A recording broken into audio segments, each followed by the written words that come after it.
Hello everyone and welcome back to our qualifiers for the Apex Legends Master Circuit for PlayStation. It's our third qualifier today. We've only got one more remaining.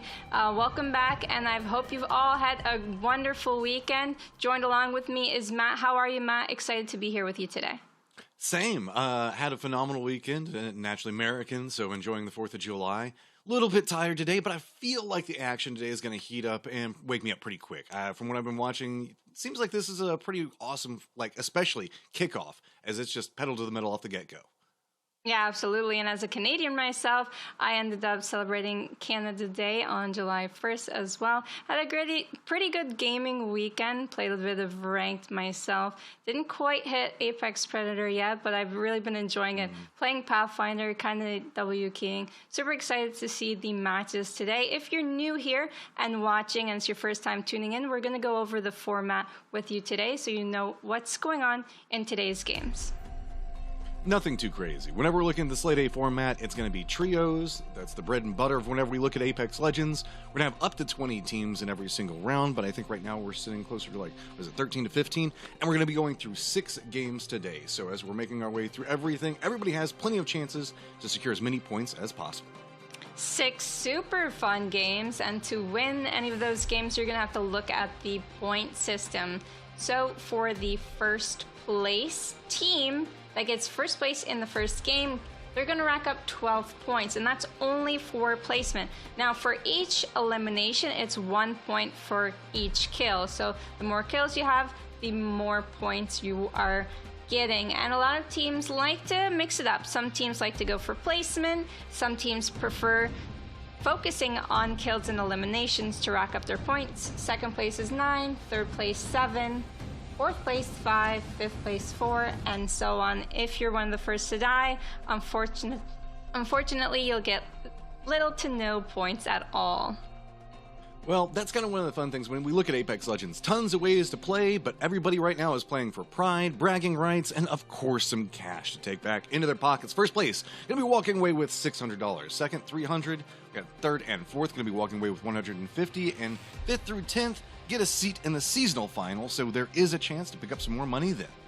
Yeah, absolutely. And we've had some teams qualify for today's game, and these are the teams that have qualified. So we've got Aim Assist Euro. They almost took down our champions Baguette ESL last time around. We've got AXFF team. We've got TXC, who made the ultimate clutch in our first qualifiers. We've got RFS, PPM, Mugiwara Pirates, literally vibing, love the name, COA, TXCF. Clippers, once again, they've played as well previously. Scoobs as well. They've done awesome. And we've got Viper Squadron. Recognize these names. Glad to see them come back and compete today. All right, so no surprise, I'm kind of the new guy on the block for this, but I do have to say, naming yourself Mugiwara Pirates does win some favor in my heart off the get-go, so respect on that. But if you see what's going on in this and you want to compete, don't forget the fact that there are tons of ways to get involved in PlayStation, as you can go to compete.playstation.com, and that you can compete in Apex Legends. They've got fighting games, Mortal Kombat, all kinds of stuff that you can get involved in. So if you're watching today and you want to get involved in the action for the upcoming qualifiers, know there is still the opportunity. So hop on that website, and hopefully we will see you guys next week. Yes, and we do need more teams to sign up, because the more the merrier. The more people joining into these awesome events, the more fun and more people that can enjoy these cash prizes and make the competition a little more sweaty, even though it already is. It's super fun to watch. I'm super excited to be here today. We are going to be continuing with Storm Point today and for the foreseeable future, I think all the way up to our finals. So we will be seeing the same map as previous days, and I'm super excited. I want to talk a little bit about the Legend meta before we begin.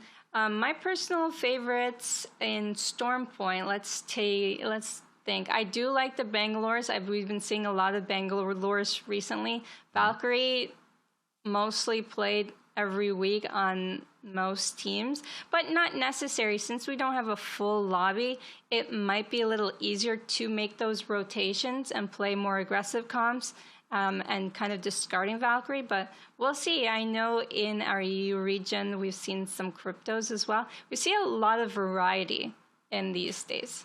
I think it's a lot of people still just trying to fill out the map. Like, again, I'm kind of in that same category, not my strongest map in any form and fashion.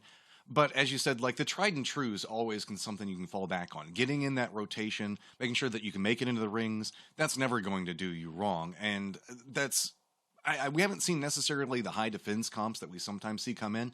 And I think that's also kind of a reaction to really when people still trying to fill out the map. If you're going to hunker down in specific places using the defensive comps, you got to know the best places to hunker down, and those are still being filled out right now.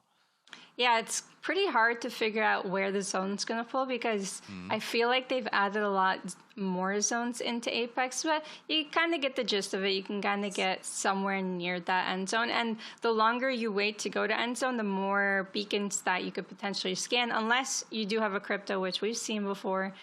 So that is definitely a strategy to use. And for this map also, let's talk a little bit about the weapon combos that a lot of players have been playing. So for this map, since it's so open, since it's so big, having a sniper counts. So longbow, sentinel, charge rifle has been extremely efficient to play on this map, especially if you get to those high ground areas like lightning rod, down beast, and so on and so forth. What are your favorite weapons? Since it's our first time casting together, I kind of want to know a little bit more about you. What do you like to run in Apex? I'm a sucker for something that can tap at range, and then something that has high ammo. Regarding that, I can kind of cycle between it. I'm still a sucker for an LMG whenever I can get my hands on them. But, I mean, we know the fact that whenever you're just trying to pump out with some AR, it's always going to be good. On this map, I gotta say, I agree entirely. It doesn't feel like it has the same level of choke points that we see the other maps hit. So whenever even you're navigating the choke points that exist in this, having some extra range and having that I guess, DMR sniper capabilities feels like it's so much stronger here. Yeah, absolutely. I completely agree with you. The R301 has been one of our favorites as well for a lot of teams. Yeah, for sure. Oh, look, we've got a lot of Horizons. We got a Pathfinder, and that's a new player to our qualifiers, I believe. Got a champion squad. Nice. We've got the Pathfinder on the champion squad, so looking forward to see them compete today as we drop in. So we've got 13 squads, as you said earlier today. And we're going to see if they end up taking those 50-50s. I know some people kind of have this strategy of going for a 50-50 earlier on just to eliminate a team and get those kill points, since it might be a little hard to find. We might have a contest near Lightning Rod. It looks, as I see, some purple and blue. Stormcatcher, we've got one squad. One squad going Fish Farms, Launchpad, Antenna. That's where TSM likes to land. I actually think Antenna is a really cool place to land because not a lot of people like contesting here. Like, it's easier to contest in Cenote Cave or somewhere with an even ground. Looking at this, and we are seeing a push down to Barometer, but looks like that's going to be a pull-off. Susan pulling away from the rest of the group, and I think that that's kind of the nature of the beast. This is going to be not necessarily the most planned out drop patterns. It's a lot closer to just dropping, trying to figure out where we're going to be going off the get-go and feeling out where you're seeing the other people drop at. I do have to say, though, girl, I'm pretty freaking excited. Are we kicking this off with a cave circle? Oh, yeah, we are. Okay, look at it. It's going to pull down. It's going to either pull inside the cave or probably right outside of cave. It's going to be a lot harder for squads without like a Gibraltar if it does pull outside of cave, because there's not that much buildings to play besides one really on the eastern side of it. But on the western side of it, Caustics would work well there. We've got Viper Squadron playing the Seer. And actually, we were talking about this last week, where Seer is really good to play on this map because a lot of people were ratting. Now, once you play Seer, you're never going to get ratted on in your entire life because you're consistently using that passive scan when you're walking around. Yeah, and there's a lot of just tricky sections of this. I mean, usually you were talking about it, everybody likes to lean into the comfort that compounds provide. Whenever we look into areas like Cave and the area just to like the northern section of Barometer, it's going to be a lot more like dips and hidey hole locations and can lead to a lot easier of rotations, but also can lead to some really sneaky rat locations that people are not expecting and really allowing people to just catch somebody just entirely off guard in their rotation. Yeah, exactly. And we're seeing some people still use the armories, which is nice. I know the armories did get a little bit nerfed as you don't get the self-res inside of them, but in custom lobbies you never did get self-res as they're disabled in competitive play, so I guess it's not too bad for these teams. This is TXC going with the repeater, maybe looking at Stefan, not exposing themselves just yet, but if that team does successfully manage to get inside the armory as 3, they may not be able to fight here, so we're going to Rift right on top of the armory. Is this a duo here? Oh. Color Bucket going cracked. Stefan getting cracked as well, but Stefan doing a major damage on Raymond. Right back into him, but they will be able to heal and survive for now. Just a good read on that, realizing the fact of how they can exploit the opportunity. The other team taking a step back away from it.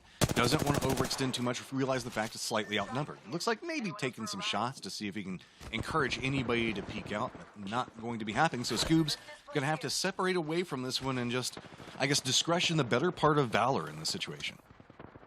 Yeah, it seems like they're a little bit mad that they got the armory stolen away from them. And they're on double white, so they actually really needed it to level up their shields and get better loot. But they're just going to have to deal with what they've got.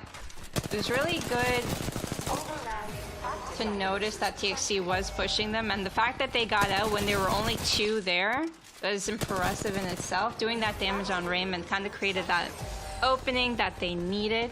Doesn't look like anyone died off a drop, so we still have all 13 squads left, so we're looking to see a good game come by. Sitting over here with TNC, trying to just mop up the mobs as we can see them popping in and out from this point. Looks like they've just got a strong read onto it, so nobody even around them, I don't believe at the time, so no other contenders are going to be coming in to try to jump in and see what they can get out of it, so pretty free and clear loot, all considered. But we're still in a very calm section of what's going on as the stalking is coming out from Baguette. Looks like they might have spotted out the opponent on the other side of it. Going to get some tap damage into it. Not enough to really pursue heavily yet, but going to see if they can find some new angles for it. And looks like they might have a read on how they're wanting to handle this. Gets a vision on it, gets some more, and there we go. Now we're starting to see something that might be pushable. Oh, and the nade just barely misses Taylor. Taylor's one of our most aggressive players on the squad. Taylor going for the knock. He does end up surviving. That's kind of what Taylor does. Goes for the entries in these type of fights, and that puts them into a 3v2 situation. Obelix wants to push forward, but doesn't end up pushing forward. Notices that there is a bombardment on top of them and gets hit by it. That was unlucky, but Taylor goes in for Eros as well. So Dave and Eros are down. They're down to 1 remaining player, and there it goes. Obelix, massive damage with the R3-1. And it's only going to take 1 or 2 more shots to end up finishing it out, and that's Perry with a longbow taking out Festy. That's our, that's our second squad wipe of the game. Starting to get a little bit more tricksy as we're seeing the shrink come down into that southwestern location, and I think it's just about bumping into people as they make the approach. We only saw one team really drop in this area, so as people are starting to make the slow roll into the ring, you can see the fact that a lot of information is going to be denied specifically on the path with what we're looking at. Baguette being involved in this fight, they're now going to have to navigate through a much harder area as it's going to be a lot of cliff facings, and so they're going to be walking to much more blind firefights.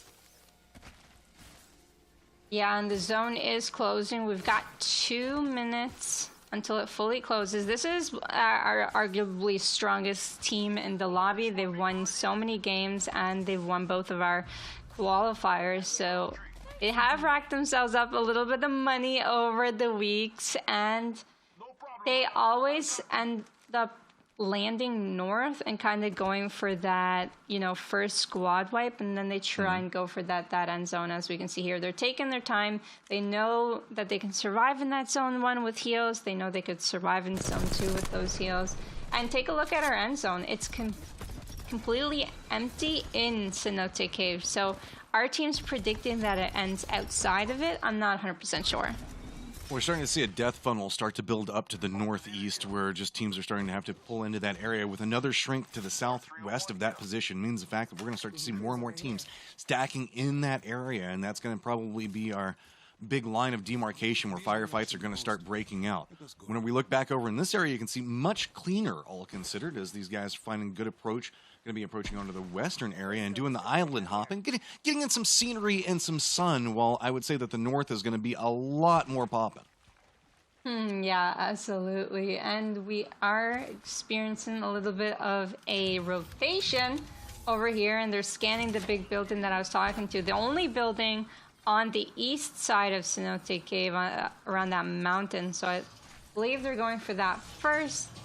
And our FS here on the other end of the spectrum. They're crafting. They're getting all their purples right now. They're completely okay. But they do have to look around, because this is a spot that's easily, you know, flankable. Some teams could just come up from any side. There's so many buildings, so it's hard to see. But they did have someone kind of on that water wheel just looking around, and that's smart to do. Not everyone takes those precautions, and sometimes that can just get you killed. So taking the precautions in a tournament like this is going to be well worth it. I mean, look at what we're talking about right here. We were talking about DMR, snipers, and the effectivity that they have here. And now, look at the range and vision that you can have. If you're not making sure to cover yourself in those, I guess, vulnerable moments, you're going to find yourself in a world of trouble as we're starting to see the compress come down into cave area. That means the fact that third, fourth, fifth parties are going to become much bigger factors very fast. Specifically, that's why you're going to see COA making the move right along these walls where the loot positions are going to be at, where the loot crates are at, so that way they can make sure to deny sight lines on anybody that could be coming up in the wider open areas. Trying to make sure that you do small movements like that, just to try to make sure that you're in cover more and more as you're making your approaches, are going to be big. But looks like Clippers get some vision on somebody, going to take some shots, and looks like that's going to be all they need. They want to get control over this area fast. That's exactly right. They are also one of our strong teams that we've seen in the past qualifiers, being aggressive, but they're actually taking more damage than they're doing. Seems like that other team is quite strong. They've got double purple and a gold. That's Biohazard there. Very good player. But Jazz is going to hit with the R31 for 44 damage. They're just tanking a lot of bow shots, and that's quite hard to do because the bow hits for 60 or above. Z-Stereo having to pop that battery. This could be a stalemate, and they could end up prolonging this fight for a long time, meaning that other squads might come in and third party. So maybe it's more effective to just stop the fight entirely if they're not able to get a knock here soon. They're trying to get the knock, but they're just so far away. I like this. Just make sure that you get out of position, move up into a high ground. Opposing team was in a lower position. While they did have good aim, and that kept them alive in that point, realizing the fact that, okay, we're not in a strong defendable position where we're at right now. They just had some shots coming out while they were trying to cross and going, okay, let's reposition out of this, see if maybe we can find some high ground, or at least put some terrain in between us and the Clippers just to get a moment of reprieve, because you don't want to get into the attrition where at this stage, this early, like you were talking about, that was going to be a long, drawn-out fight. That would be a massive problem for late-game firefighting if you just have no bats, no nothing left.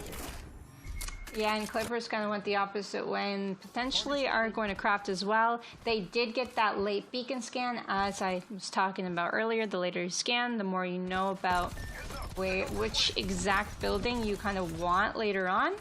And as you predicted earlier, it is ending directly in the cave here. So a lot of teams kind of grabbing their position, grabbing their little apartment building that they signed up for. Twiggy, they can pick whichever building they want because they were here first. They have Seer, they know everything's open, and it looks to me as they're taking the biggest building there. Oh, with big building comes great responsibility, though. It makes it a lot harder to monitor everything that's going to be going around. All considered, looks like we are seeing a dance around right now, seeing how they're wanting to make the approach in. Doesn't want to overextend too much. Just going to go ahead and go with some throwables off the get-go.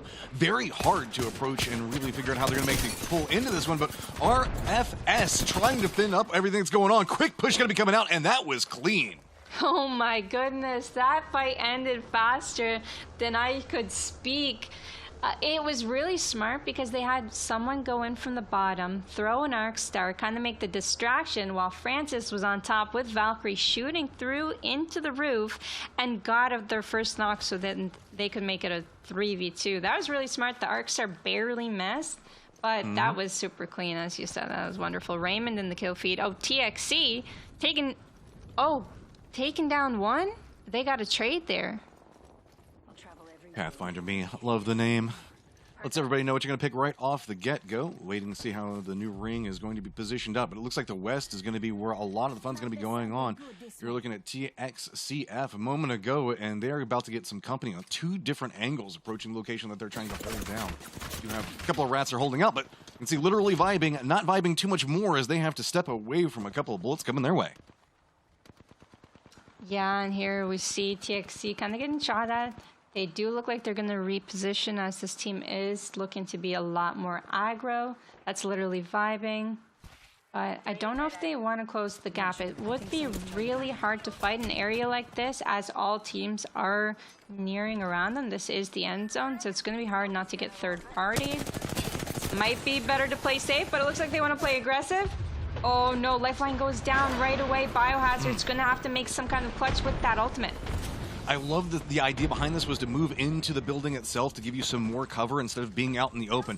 But now it's going to be a resource committal. You can see throwables coming out, trying to stall everything, seeing if they can get the time to try to get the res. Going to do the punch to move them out of point, and not aggressive on the other side means the fact that they are going to have the time to pull this one off. But this is a very uncomfortable neighborhood. As you can see, every window that you're going to be looking out is going to have some type of target moving around it. It looks like literally vibing was saved by the third party that I was talking about. There's just so many teams around that they weren't actually able to full commit, even though they had that free knock. So they had to go and retreat to a nearby building. And it looks to me that somebody has a Kraber, and that's going to be dangerous. So if you didn't know at home, blue head armor can get one-shotted by Kraber if you are blue armor and less. But if you have purple head armor or purple helmet and purple armor, then you can't get one-shotted by the Kraber anymore. So that's why purple helmets are so important right now. Gotta be careful with a couple long-range shots coming out from the Pirates, but they're getting harassed on different angles, and this is just more and more of that northwestern area brewing up. Patience now coming in for the Kraber, and that's the key to the game right there. Talking about getting headshot with blue armor or blue helmet, and boy, giving flashbacks to every single time it has happened to me. See that a couple of these guys coming in, I wouldn't say necessarily the most geared at this stage. Uh-oh. Oh, I was Maddie gonna say, going do not sit down still. a Do not sit still right now. All right, so we've got some nades going on in because they are getting sucked by that ultimate. Someone actually comes up through the staircase. They did massive damage, though. They might want to go and swing that, but only one of them does swing. Paulino doesn't decide to swing, decides to play it safe. Now, they do have to be careful because that other team can take angles on the roof. There is these little cracks on the roof that can kind of poke at them, but doesn't look like they're getting pinched anymore as that team decided to go right back into the cave, right behind those doors, and retreat to safety. We're not going to see any fights just yet.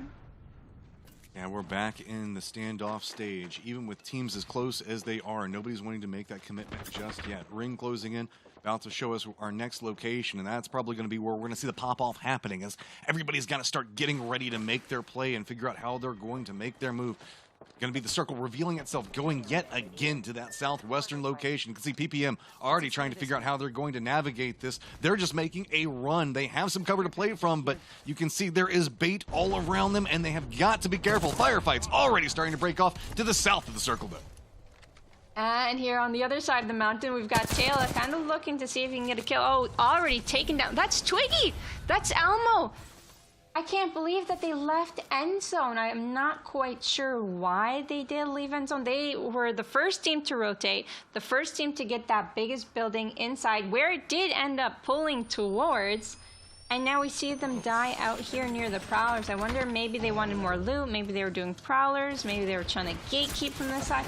Not 100% sure, but they encountered Baguette ESL, and that's not something you want to I encounter. thought the might be in trouble there for a second. They were in the process of resetting, but it was going to be TXC that was coming up next to them. Instead, they're just going to get out of here. They say, okay, we're not going to try to make the push into this one. Reed comes up, gets some spray damage into him, so it might make it hard on their landing. But I think that depending on the approach that they come in and where they choose that landing point at, should be pretty clear for now. So now it's going to be on Baguette to try to chase down and make sure the fact that they're not walking into an ambush that has been set for them. Yeah, it's a little bit of a tricky rotation because they're moving in the open. TXC ended up landing on these high rocks, which isn't too bad. There are a lot of horizons that can contest them if they want to. Nice damage with the R3-1 from long range. That's Finn. Oh my goodness. Oh. Absolutely beaming two of them. How much ammo do we have? 164. It's enough. It's enough to shoot a couple more teams, but we might have to settle down a little bit. We don't want to use it all. The R3-1 melts like cheese when it comes to just shooting at everyone you see. Especially at that range. I love the fact that they did a good job on holding off anybody from approaching on that. That would have been one of their vulnerable points in defending inside the circle. But it's also going to have to be careful as you're making push through. You can see Raymond wants nothing to do with what's happening there. Walking away on one life. Teammates trying to support, but he's got the angle on the other side of it. That is a terrible choke point to try to fight your way from. Finally, Raymond's going to go down. TXC trying to hold up the line right now, but you can see it's starting to get pretty messy. Oh, it is messy indeed, but they both have one knock on each side. Sarah trying to go for that shield cell because she's got the gold armor, but wasn't able to pop another one off. It's up to Finn. Finn gets stuck. Finn might die. Finn is dead, and that is it for TXC in this qualifier for the first game. Biohazard is still alive. Cheeky is still alive. Are they going to be able to get a revive? I think so. Revive is popping, and it doesn't seem like anyone is pushing them as of yet, so that's good for Kozu. Very well done. Kozu was actually the first one in there going for the first shots, and Kozu's the first one down, but did enough damage to kind of get that fight rolling for them. I mean, you can see how the ring has popped, literally vibing in a great spot after that, but they have got...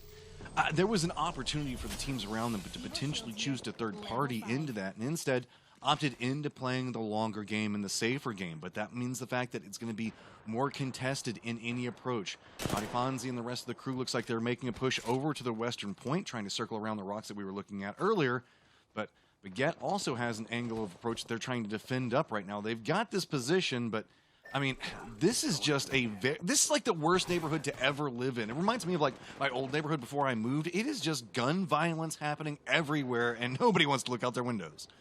Oh no, that's really unfortunate, and I'm sorry that you had to go through that.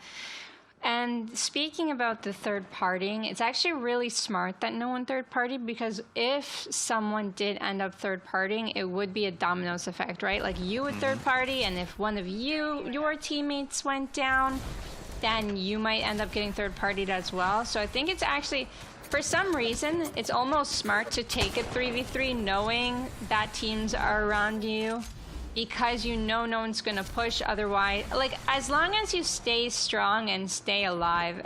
The fact that they only had one knock was good. If they had more than one knock, I think someone would have ended up pushing them for sure. But PPM, they're getting... Perry's in danger. 1 HP might get down to this missile. Yes, does end up getting down to the missile. And that's Color Bucket. That's King Stefan from earlier, playing the height of the main market building. It's just about the buildings denying vision, seeing how teams can unite together, get firing lines on people that are trying to make their movement around everything that's going to be going on. Still have ourselves 6 squads in a tiny, tiny circle, and that is just due to the fact that we've got people clinging to life. It does look like Perry does get rezzed on the outside of this one, but it's going to be another bombardment that's going to be coming in, so I have to be careful on that one. I think that we do manage to see them get away. Maybe they got the shields up in time. I think that they have, and take a look at the orange line on the map right now. It looks like it's ending closest to the market building, so whoever has either the roof of that building or the low ground of that building might end up winning this game. But oh no, look, PPM goes for the loot and insta gets down by, that's Kozu, that's the lifeline. Oh, we getting a re-knock here. The Spitfire doing massive damage, gets a crack, gets a knock. Maddie's going absolutely insane. Now our Horizon's down. Maddie, last one remaining for their squad. Are we going to go onto roof, or are we going to go for A res? No, we're gonna go for a shield bat here. That is just catastrophe at this stage of the game. Does get the time to get a bat off. You can see now swarming around, gonna walk around. Biohazard is gonna spot it. Now can Baguette come around the angle. They've got a clean line to work with, but they have to be careful due to the third party. It is just stacking up over here. So many squads still alive means the fact that everybody has vision on each other. You can see King F off in the distance still trying to harass, but it is everybody jumping into this. Kozu makes a run into it, and people are just getting massacred in this low point. And Koz is going for that lifeline res, which has been pretty good for these fights thus far. Maddie gonna go getting the banner and going outside. No way. We won't be able to see a revive unless we do have a respawn beacon. Take a look at our inventory now. I think it would be a little hard though, considering that everyone is now fighting on the outside here. Take a look at that market building. It doesn't look like they have the advantage anymore. It looks like they're taking the portal back into Matt's building. Taylor, 3-1, Taylor, massive damage. This angle is just dirty. There is nowhere to go. It's fish in a barrel, every single angle. Just has to be careful not to get harassed on different angles when they're trying to commit into it. And Taylor all of a sudden has everybody jumping up for this key spot, literally vibing, now having the high ground, looking into what's going on below them. Plenty of targets to work with. Tyler opened it up for him, and now they are just reaping the benefits. Have to be careful from the throwables, but it looks like they've got control over this high ground. In a moment, they are going to have to jump. Do they have vision on what's going on down below them? Biohazard jumping down into it, coming up. They've got the vision into it, and literally vibing, walking away as champion. Wow, we literally vibing. They really deserved this win. They fought through in and throughout this entire game, and then ended up using the Horizon to take down Taylor. That was really important because Taylor did have the ultimate position. They stole it away from them. They survived in that building when everyone seemed to be against them. A big congratulations to literally vibing. I'm so happy for them right now. Oh, I love that section of the map for all of those reasons right there, and you saw teams play it so well. Taylor had a phenomenal strategy, did a great job on holding out. We saw the fact that the area they're trying to play from, Baguette always a strong player, but so many moving factors were going around there, and the moment started going alive, trying to defend up on that low ground point, the team that was pushing in revealed themselves. And just like you're talking about, Horizon coming in a big way to get a beautiful control point and literally vibing. I felt just played that time and time again so well in the way that they were defending up, and specifically in their rotations and how keen they were on what was happening around them all the time.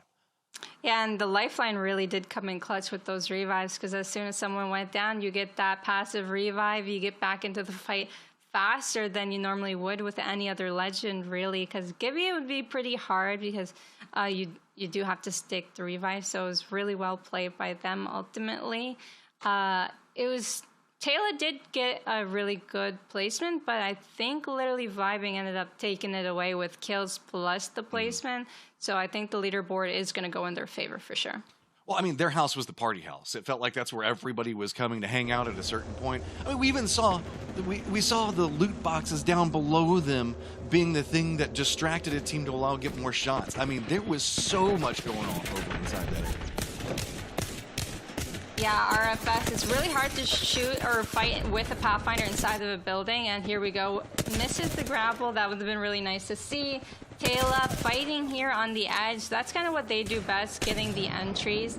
And then take a look inside of this building. That's kind of, Kozu ended up going down, but their team ended up winning the fight. Cheeky Classic doing massive damage, keeping them alive. Sarah trying to heal off here with the gold, but ends up getting pushed, and the knockdown didn't do her any justice there, as she just got shot around it and got pushed through there. There were so many firefights around here. I gotta say, Matty Fonzie and the way this firefight does not go in PPM's favor, but he manages to scrap together something in a terrible situation. You can see one member already down, next member is gonna go down. He then starts trying to juke around the outside of it, manages to buy some more time for himself, getting to a point, and manages to kind of jump out and continue to harass. But you can see, like, how do you move in this? Look at all the destruction that's going on. It is so hard to have an idea on what's happened. Yeah, and there's no Watson players or Watson mains down there, so those Gibby bombardments are just raining down on everyone, but they did really well by taking this high ground because Taylor would have output a lot of damage as Taylor does, and that was really a smart call by whoever was IGLing there on Literally Vibing. And hey, they fought through and throughout, like I said, in that building, and then ended up securing themselves the win. And here is our champ squad. Damn, Biohazard putting in some work over there. Yeah, we do see the Cheeky Classic got the damage out on it, but big pickup in kills and knocks all considered on this one. We got our support player coming in big ways, though, and also making sure to keep everybody up and active. But you can see even at the later stages of that game, we saw Cheeky Classic throwing out some portals, managing to get around, get good positioning for the rest of the team. But this is just a solid performance all around from Vibe. Yeah, and obviously accuracy, you know, they didn't hit all their shots, but they ended up winning, and that's because they ended up staying alive and doing damage when it counted. And this is our first game out of the 6 games today. It is Literally Vibing, taking out Biohazard, Kosu, and Cheeky Classic, and we've got plenty more games to come and more winners to see. Can we get Literally Vibing on a 4-game win streak to outdo any other team in our previous qualifiers? Who knows? It's a new team. I think they just got together for this particular roster this week. Literally Vibing's elim points are literally higher than the second place team right now. That says something in and of itself.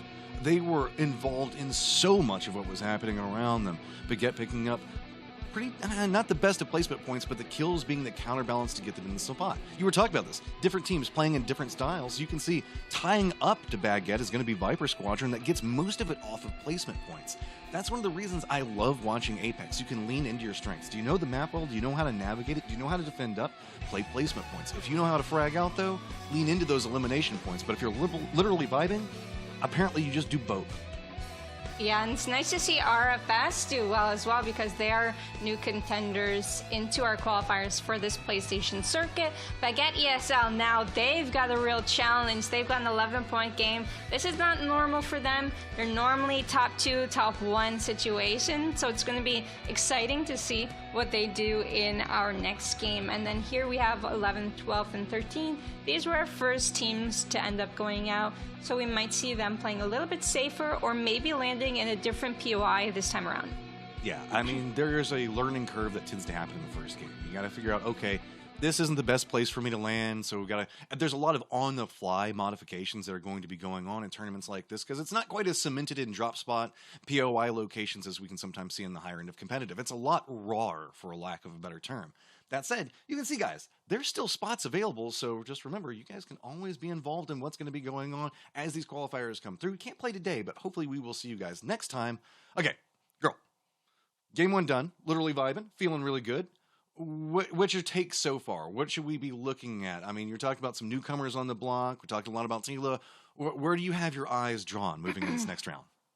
So, one thing to take away was there was a team that ended up dying early, and that was near Baguette ESL. Now, we know where Baguette ESL lands, and they are one of our strongest teams, and they do like to fight early. So I did see a lot of open spots on the map, so teams could go back, look, and see what spots that have high-tier loot that they can take and kind of end up surviving for a little longer. Also, rotation is important. We've seen one team rotate really fast, the Seer team, and they ended up being in the best building, but they left it towards the Prowler side and ended up dying to Baguette ESL. So that was sad to see. Just a small mistake. You leave your end zone just for a minute, end up dying. So you might want to hold on to it. Watson might be good for a lobby like this where there's a lot of horizons, Gibraltars, a lot of damage coming through. And if you're, like you were saying earlier, you need those resources, right? You can't just stay and sit and poke at each other for the whole game, because you're not going to have any resources later on. So Watson actually might be good for that. But I do like the differences in the legend compositions that we've seen. What could we have seen? I did like the fighting as well. They really did come down close. And I really liked the lifeline play as well, getting that passive revive.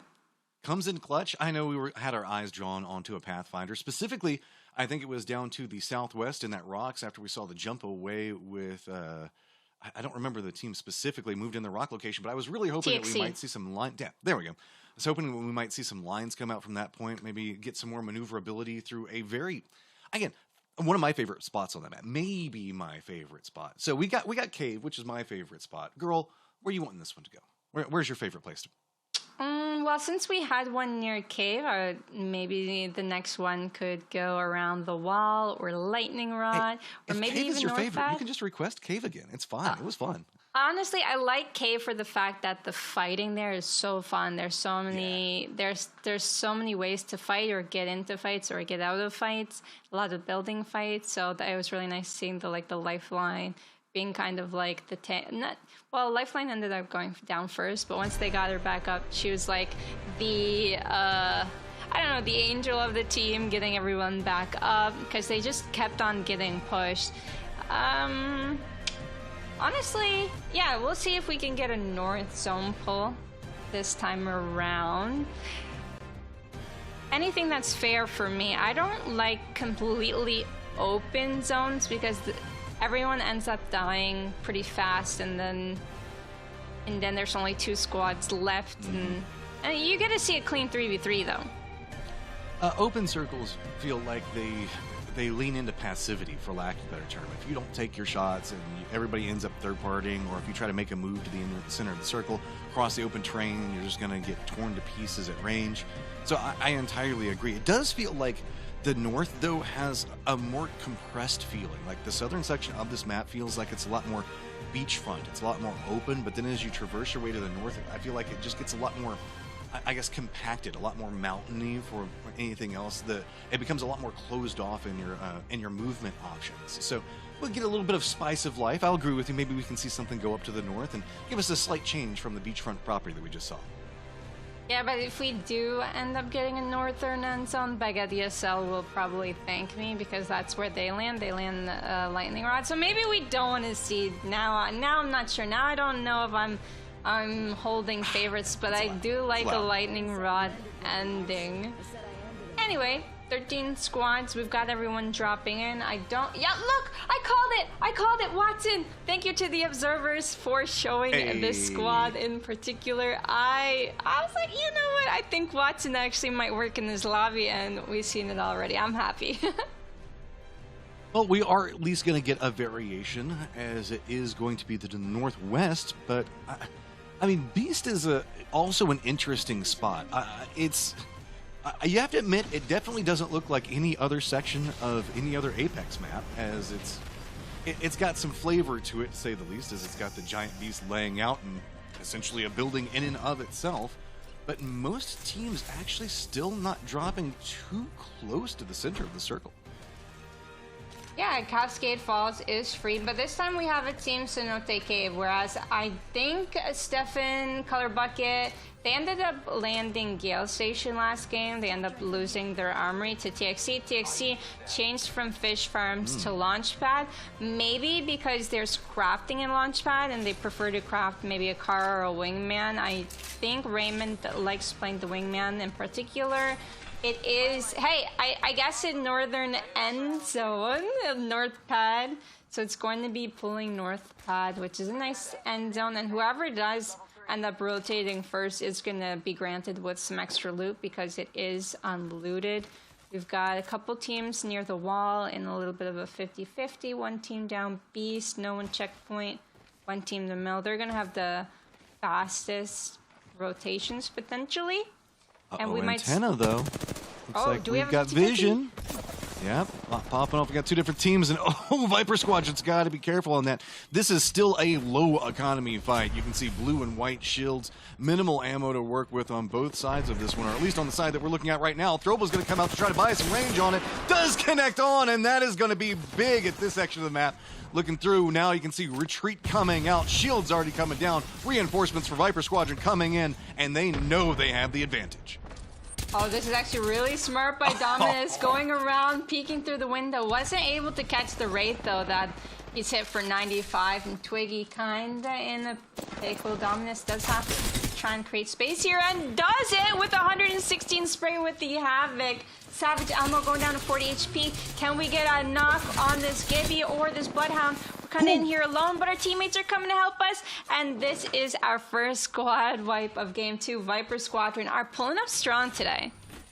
And get themselves... Everybody was moving into this point to try to get control of the center of it for obvious reasons, but now you can see Dominus, I mean, just beautiful plays around that.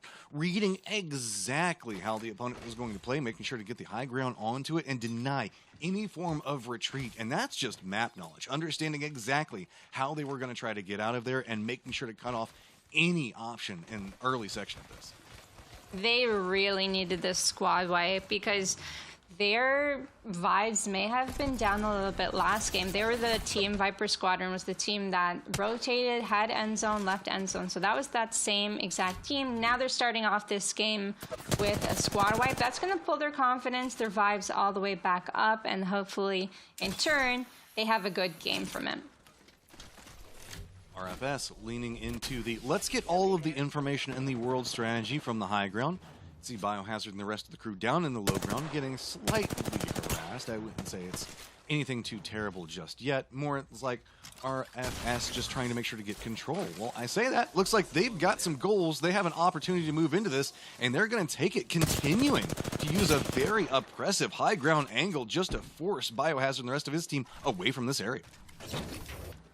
Doing a good job of it, forcing them away, but do they actually want to end up pushing them and cornering them? It wouldn't be a bad spot to do it, to be honest, because they'd unlikely get third-partied, but it would be maybe wasting some time. Might be hard to close the gap, but it does seem like they're thinking about it. They're waiting to get together and scouting, but oh, take a look at this. They're taking the Trident out. That's very smart. Now it depends on the angle of approach that they try to go with. I believe there's a team just on the other side of this, so they're going to stick to the road. Got to be careful. And well, yeah, I like this. Don't go too far with it. Just use it as an escape to get out. You don't want to move too far into areas that you don't have any idea on what's going on too loud. Oh, you're gonna have some fun in the NA region where they like to play around with the Tridents and drive them all over the place, and that's something to tune in later on too. But for now, yeah, no, it's super fun to watch. But for now, I honestly think the same way as you. It is safer to get out. If you drive a little too far, you could all get beamed by like an R301, and it was the safer approach. I always just feel like whenever I get into one, I'm just due to be trapped. I'm like, oh, there's nobody around. I'm just going to continue driving, and then suddenly I drive into exactly where three teams had been patiently waiting to attack each other, and I just drive right in the middle of them and get destroyed by everyone. So or I lean into being, or Arcstar. Yeah, that is true. So I tend to lean into a safer approach with the vehicle. Yeah, me too, me too. I'm definitely on the same page with you there. And, oh, it does look like they might end up approaching the other team we were talking about. And Kozu was on Lifeline last game. Could be on Lifeline this game. And, oh, no, it's on Wraith. Oh, Kozu's on Wraith. Oh, Stefan. It was Stefan that was in that building. My bad. So, you know, literally vibing. Champions from the last round. Looks like they've got their eyes set over here. But that is a wide open push to try to make. Yeah, I like this. The idea behind it I can understand, but that was just so open to try to walk through. You were just going to get demolished off of it. So instead, just defend up for now, but they are going to have to take a move sooner or later. And Viper Squadron are coming into the action as well. Is that 3 squads near Synoptic Cave? Oh, I think so. Yeah, they might actually end up going right into their arms right now. Nope, this is not. This is what happens to me. Okay, getting shot from one squad. They're going to use the rocks. Gibby. They have a Gibby, so they'll be okay for now. They're fine. Everything's good. Sorry, I get that panic. Like, I suddenly just like have PTSD and I relate to exactly what's going on. It's like, no, don't drive it through the 2 squads, please. Scoob's taking, I think, a safer approach into this, but need to be careful in and of themselves. They spot out something. Going to go ahead and stop into a fairly defendable spot. Yeah, they scanned some team near Mills and are going to go into the smaller buildings nearby. Okay, and it's TXC that end up winning the fight. Sarah Sutcliffe, last one remaining. Raymond just ended up dying to the zone because they are fighting in the zone on the rotation. I think they're near Gale Station. Yep, they fought near Gale Station. Gonna pop those med kits and get back into it. But they picked themselves out some KP, as we were talking about. Each kill is 1 point, so they've picked themselves 3 points thus far. And a couple placement points as well. Now there's only 11 squads left. It is pulling towards North Pad, and we are going to see the zone close and potentially the next ring pull as well. This is an interesting potential circle, specifically on how this next shift comes into play, as the ring is going to potentially do people some favors if it does lean into the north and stays around Pad itself. But if it does lean back into the south, that's going to make a lot of independent choke points to try to navigate through. And most teams right now are hoping and leaning into the northern favorabilities, all considered. A couple of shots going to be coming out from Baguette, but not going to overcommit too much, as it's... Yeah, I like this. Just slow and steady downhill. Just force them ahead of you and see if anybody shoots at them. Taylor is known to be one of the most aggressive players in these lobbies. But it is kind of a dangerous push here as they're going in the open, but they heard the Valcult, so hey, why are we hiding anymore when we could try and beam them in the air? With a car SMG though, that is pretty hard to do. Here's my thing. Look in the southwest of this map right now. We see a lot of people that are going to be moving into North Pad. That means that we're going to have 3, potentially 4 teams all intersecting on that point, and we might see some wide wraps coming in from the south also entering that area. So that is going to be a hot spot to keep an eye on, to say the least. As looks like some of these teams are starting to get vision on each other. Mugiwara Pirates are looking up at the high ground. Looks like they've got control over the low ground, but not feeling the best, as Capitano is no shields and you're on no health as well. Yeah, having the top of North Pad is great, especially to level up your Evo shields, but once it ends up, like, the zone closes, you normally have to jump off, and that could be really dangerous later on. You are a Pirates. They're being a little bit aggressive as they're trying to level up their Evo shields. Only 155 damage off from purple, so respect the play. You do want to get your purple before you go end game. Just hard to kind of hit between those bars. And looks like third party coming up back behind them. New angle coming in back onto Universe. This is an interesting choice in where to play. Just let everybody else kill each other, and you can just kind of hang out on the outside of this. It's got some strategy to it, to say the least. Is really, we talked about it. It's going to be the southwest is where a lot of these teams are going to be intersecting. I believe that I saw a second ago on the map. They swam to this point, and so they know it's open, and they don't know that they know that nobody is going to be contesting around them. That's very true, and I really enjoy playing in these like hit areas because they're pretty safe, and around every corner you could just kind of like dip and dive if someone's chasing you. I do like this, but I wonder what their plan is. Are they rotating to try and get some kills? Because they are moving towards the outer edge of the zone. Maybe they want to catch some late rotators. Not quite sure what the plan is for them, but maybe they want those edge zone fights. Starting to see teams get too close for comfort with each other. Looks like King Stefan has an idea where Kozu and crew biohazard. The rest of the guys are posted up at. So Scoob's now looking into that area, and this is not an intersection I was expecting unless the circle came down here. Right now, both are in the circle for the time being, but are going to have to make into the safe ring to the north of this. So that means the fact that they're going to have to choose either a choke point to the west, north, or the east with a team right on top of them. And I believe they just got scanned by that crypto drone, so that team does know where they are. They do not have to rat anymore. It's really hard to, hide against a crypto because crypto can see how many squads are around, fly the drone, hover, it scans, yeah, you're exposed, right? So having crypto does grant you for more of a safe gameplay for sure, and gets you that 150 damage entry if you can get the EMP off. This is starting to feel, though, like mutually assured destruction. Neither team can move from this point, and they know that they need to make it to the ring. but they're so far away from each other and the defendable points are so good right now, they don't have the capabilities to really assault each other until something big connects. And 26 damage here and there and a tattering is not going to be enough to really give anybody the confidence to make said move. We do look like we might have a team that's going to come in back behind this and be a third party, depending on how TXC opts into moving. Yep, looks like they're going to be coming into this area and might be involved in what's about to go down here. Yeah, they may have heard the gunshots and are going to walk up. Finn takes down Fighter from the distance. Fighter ends up going down.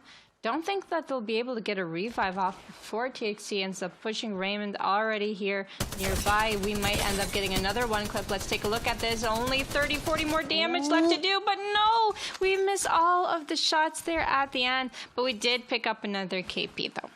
Hey, the Spitfire do be like that sometimes. Gives you those first couple of shots, and then they just can't seem to find him after that. Here comes the approach from TXC, though. Talking about the choke point just a moment ago, we're now walking right into that territory. So we're going to have to see how everything has managed to line up for these squads. Does TXC have a clean path? I don't know. PPM, though, on the other side, looks like they're finding some vision on the team. Looks like they're going to move aggressive. Really aggressive, but it's really hard to challenge the Gibby has that arm shield for help. They do a 2-for-2 trade. Pathfinder ends up winning that one. It's all up to Peril.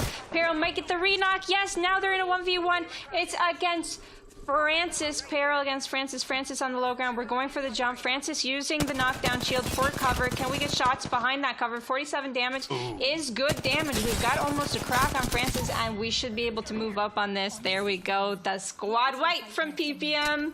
Taking down our second place team. That was just a dirty aim coming into that one. I mean, you've been talking about Perry quite a bit, PPM, and there is good reason, as he just put on a showcase, navigating, looking through that one. He's got somebody that is providing a shield for the other teammate that is shooting at him and still stepping out and winning that firefight on the opposite side. That shows not just aim, but also a lot of confidence in play.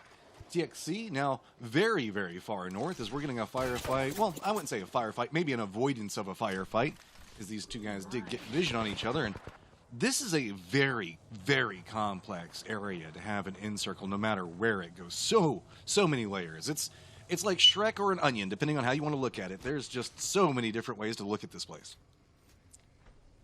Yeah, it normally ends up in favor for the teams playing out there on the ledge near the water. So where Savage Elmo is, where Color Bucket is.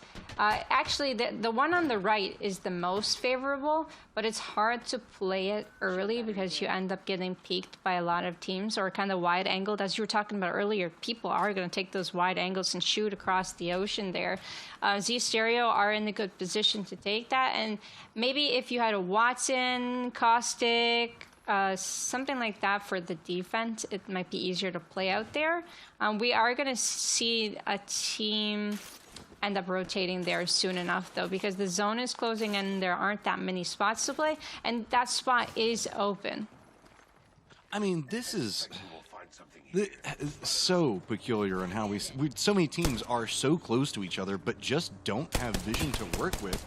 And nobody wanting, because of how compacted it is, they know nobody's going to want to make a big commitment out of this. Well, I say that. Looks like somebody's going to take to the skies. I don't know if that was somebody coming in or going out. Looks like they were trying to get out of this point. PPM still dancing around over here. They have a defendable spot, but I feel like we're just going to start to see these different winged arms or docks or whatever you want to call them be the fingers that are going to allow different teams to move in. Yep, it's going to be Perry and the rest of his team making the move in off of that little bit of a firefight. And Cheeky Classic ends up going down. Biohazard does have a lot of grenades to clutch this. Does end up getting a crack on Obelix. 56 flesh on their opponent. We need to hit the ground and get that re-knock, but there are teams nearby shooting at us at the same time, so it's kind of hard to make that decision whether to fight or whether to retreat. The fight or flight instinct is coming in, and Biohazard seems to be getting out. Just coming in like Luke Skywalker on that one, trying to drop a bomb in the Death Star Trench. Got to be careful as he's dancing around the outside of it. Biohazard looking in. This is going to be a big problem. Shot in the back, just trying to escape, but you can see there is nowhere to go. Is this little bit of cover going to be enough? And no, it is not. And that's Spaghetti SL coming in to try and clean things up here on the edge of the zone. I like the spot that Twiggy, Elmo, and Dominus. So they actually ended up rotating from the middle finger to the right finger. Nice aim by Color Bucket. Phenomenal, exceptional. Tries to go for that knock. Does end up getting it, but we're going to need an armor swap. Not going to cut it here as it's a 1v3 situation. They may have ended up ruining the game for that squad as Baguette ESL is pushing on to them. PPM's got to be careful about this one. There's nowhere to go, and that's going to get picked up. Baguette now in control of the south, but they're going to need to make their way into the ring itself. Raymond is dancing around the outside of that and should feed over some information. We're starting to see the cluster of teams that were around the outside of it slowly and steadily move into the tower itself. Baguette does have some options to move through this. As you can see, the trench is going to provide a block and sight line. Problem is, it's also going to deny a block and sight line on that approach, and they might be coming in a little blind, just having to listen to the firefight that Clippers is putting out and trying to figure out how they're going to navigate the movement in front of them.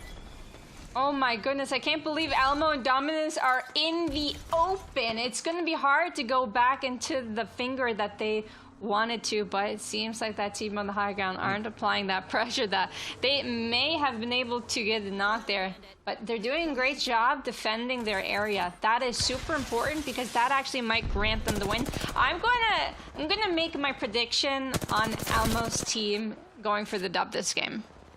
I mean, they've got the position. It's going to be all of the firefighting. All the party's going to be going over here. So they get to choose when they attack. Baguette also choosing when they attack, but it's a lot more loose. They just know that they want to fight whatever's going on around them, and they are starting to get some different angles of control into this. But the more and more kills that they pick up as they're making the approach means the fact that if they can't make it into the circle, who cares? It's more and more elimination points that are stacking up, and they are just feasting over here.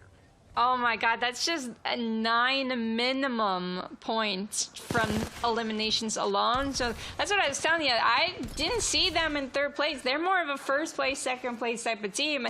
And they're going to make up for it because with these kills, oh, that's going to be a knock for sure. No, just by 20 damage, potentially there, 33 damage. Got the knock on Finn. That's TXC going down in a 3v2 situation. Left. They are just herding people into this ring, and they do not even care about what's happening. This is complete and utter faith in their firefighting. Look at them. They've got the resources, they've got the shields, and they've got the ammo that they've been picking up off of everybody. Raymond has nowhere to go. He's going to finally get picked up, but that's just going to reveal a new firefight target as Baguette now has their eyes set around where Clippers is playing from. It's been a safe point for a while, but you can see that Baguette is definitely aware of their point and wants to figure out how to play it. With just 3 squads left, though, they have got to be careful as they have an opponent just on the other side of them. It's 3 full squads, and Elmo's actually still on blue armor. The ring didn't pull over to their finger as I had thought it would, so actually Clippers have the maybe most favorable position, but you never know what happens. Whoever fights first is going to end up getting third-partied as it's only 3 squad, so you kind of want to play a little bit more passive now. It looks like that's going to be the line that they're leaning into, just trying to deny out anybody from Baguette's making the approach. Anything that you can do to stall that out is going to be beneficial for them, because Clippers' game right now is hoping that maybe these other 2 teams might intersect with each other. They've got the sight lines to control it, but that means the fact that they're having to lean into 2v1s against a full 3-man squad on the opposite side of it, and you can provide a little bit of cover, but you can see so many of these sight lines are denied out. Instead, so much pressure now coming into the aim from the Clippers to try to force movement onto these other squads to give them the time that they so desperately want and the capabilities to third party as a fight would break out. It's going to be so hard for them to get into that zone and cross that small river. Although it's just a small river, Clippers has the full angle. They do have Gibby, however, so they might be able to use that to stall for time. It's honestly up the Clippers. Do they want to shoot left? Do they want to shoot right? Is Baguette ESL going to apply pressure on them as they move up? There's only 25 seconds remaining before this starts to close, and it starts to unfold before our eyes. I'm astounded that Jazz is getting away from holding that one, but you can see that Tila aware of what's going on, and good job on Elmo and the rest of the crew. They are navigating this, not taking too much damage yet, but it's starting to be a matter of time. How are they going to approach? It is a crossfire, and you're on no cover to work with. They're wanting to just clear this out, but, I mean, nobody down in that point. What are you going to do? You can see Baguette still looking to both sides of this one, but they have their focus lined up right now. Couple of shots, not going to come out in too big of a way, but have to be careful with this. Baguette's going to go ahead and go for the peek onto it. Shield's going to come out, but it is going to be a slow crawl. That was just about 5 meters, maybe 10. They need to go way further than that, and now Clippers using this opportunity to move more aggressive. Yeah, Clippers is going to move up forward, and they're going to place a lot more traps in front of them so that they can apply pressure and have more space and punch Taylor in. Clippers do have to hit that EMP, but they managed to miss. Now they're going to get pushed as they're less damage, and they're getting bombardment. And oh my goodness, this is a great push from Baguette ESL as they're knocking one, they're knocking two. They've only got one left to go, and Jazz ends up... Yeah, they spun it around. They just hit that EMP. It's so hard to fight against that. I mean, they managed to play from the outside of this and allow another team to intersect in, and Taylor was dancing around that upper area and got really, really low on shield multiple times, but still managed to survive out, and instead baited Clippers to move forward, put them in the sandwich position, and circled around it. That was a beautiful reposition to set up a strong in-game fight. Although Clippers didn't have that positioning, like, you can't really do anything once you get EMP'd. You have to pop those traps. If you don't pop those traps, then they're able to push forward, and the traps actually end up diminishing, right? So they really ended up using their legend abilities well. They waited till the last second. EMP, bombardment, wombo combo. They can't move, they're stunned, they're getting hit by the bombardment. It's a free kill. And Caustic didn't even get to use his ultimate before going down. They just kind of got ambushed, and maybe they didn't expect it. Here's the thing. Taylor and crew were destroying squads before they even made it into that late game fight. Then they walk away with a win on top of that. You say the fact that you never saw them as a third place team, I don't think they're staying there anymore. I feel like we saw them be a lot more active, and they are going to be stacking up. If they're not in first, I'm going to be surprised. No, I think you're right about that one. They did pick themselves up a lot of kills, and getting the second win of the day grants them another 12 points on top of that. So they're definitely going to be stacked for points. Viper Squadron did a really good job. This was a highlight for me from Dominus, taking a look at their talent as a player and making so much space for their team. It was great to see from them. PPM, Perry end up winning this 1v2. The Pathfinder was quite low, and then taking the time, take a look at how Perry drops back here in a safe position, taking the angle. If Perry dropped in the open, might have gotten beamed, but because Perry dropped behind this wall, take a look at that, through the shield and gets the kill. What a clutch. That was such a tight set of shots to pull that together. I mean, there was like the body in front of him was just eating near on none of it. It was just a beautiful spray control. I also got to say, respect on the spray there, didn't come up in a big way, but now you're going to see this is how it's all going to go down. Look at the way that they managed to play this. Just doing a great job holding down one squad over here. The rest of the squad is now going to back away from this and start taking shots at Clipper. That's going to force Clipper to make a couple of repositions as they were starting to move in more aggressively. But a big part of this is this constant standing up on top. This is a profile where both teams can see Tila, but now that's going to provide an opportunity, as it's going to be so much vision drawn that way, for Baguette to move aggressively into the point that Clippers was wanting to play. Yeah, and then once they're in here, they use that EMP, they get the crack on everyone, and then they end up taking that dub. And now let's take a look at the damage dealt. Oh my goodness, over 4,000 damage as a team. But 2,168 for Taylor, 9 kills, 9 knocks. That is a showing coming out. Don't worry, Blukes, we see you over there as well, pumping out your 1,666. It's hard to pick up kills for the other guys whenever Taylor is walking away with so many of them, but they're pumping out their damage, doing the team points. We talked about the fact it is a team attack coming out from these guys. And okay, girl, I know you were talking about them beforehand. I am a believer now. I see it. I see what you're talking. Yeah, well, I mean, Perry couldn't do as much damage because Perry's playing kind of their role in the team. As a crypto, you do want to stay in the back. You do want to make sure you're always alive. In case Taylor does end up overextending, you get that banner and you're able to revive easily. So Perry does have to play a little bit more in the back. Doesn't get that high late, but they played exceptionally well, and they normally always do well together. So that is our second game. We're going to go into the winner's bracket. This is Baguette ESL winning game 2 of our qualifier number 3 today, and literally Vibing ended up winning our first. We still got 4 games left to go to see. Hey, Baguette ESL, they won 3 games in a single qualifier. Maybe they can hit 4, or maybe literally Vibing can. I don't know. Maybe we can see some game breaking the records today.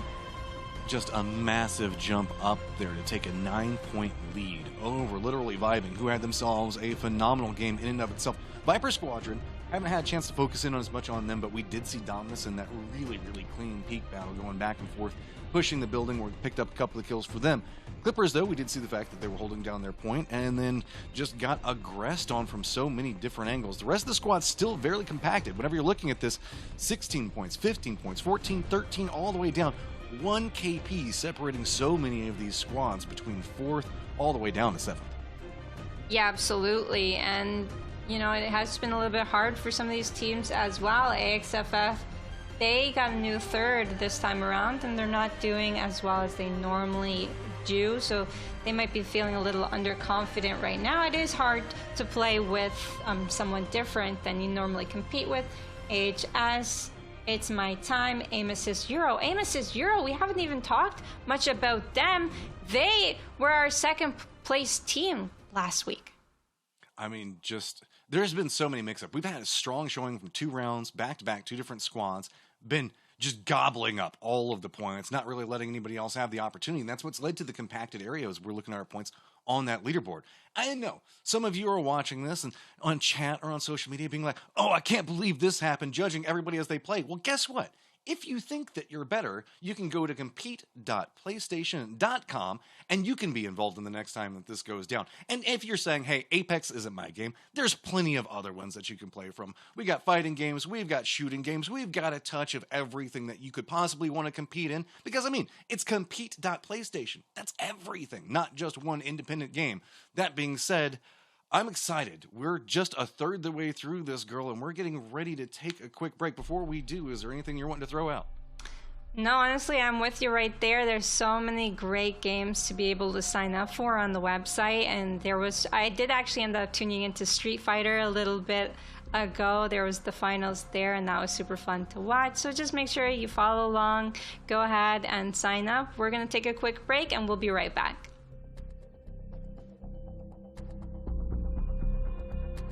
Calling all fighters. The PlayStation Tournaments FGC Arcade is back with the Summer Community Series starting this June.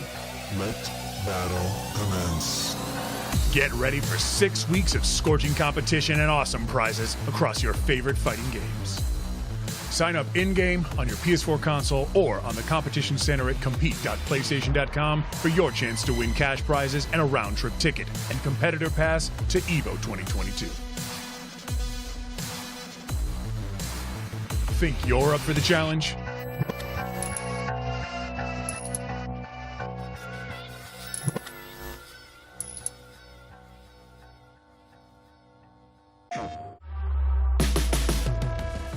They put him down! Silence him! Welcome to the home of PlayStation Tournaments Apex Legends Esports. Get ready for all the Apex content you need to improve your game and win prizes in fast-paced, easy-to-join competitions. Look forward to exciting content to get you competition ready, including a monthly live show hosted by me, Rainday, where we'll discuss the latest in Apex, chat with some huge guests, recap the PlayStation tournaments, and much, much more. So far, so good. Videos that feature breakdowns, tips, and exciting interviews. And in-depth articles featuring news, ways to improve your game, and conversations with competition winners and esports insiders. So, like, follow, and subscribe for Apex Legends content, and visit the PlayStation Tournaments website, compete.playstation.com, to sign up for competitions. PlayStation.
Welcome back, everyone. We are back with game number 3 underway.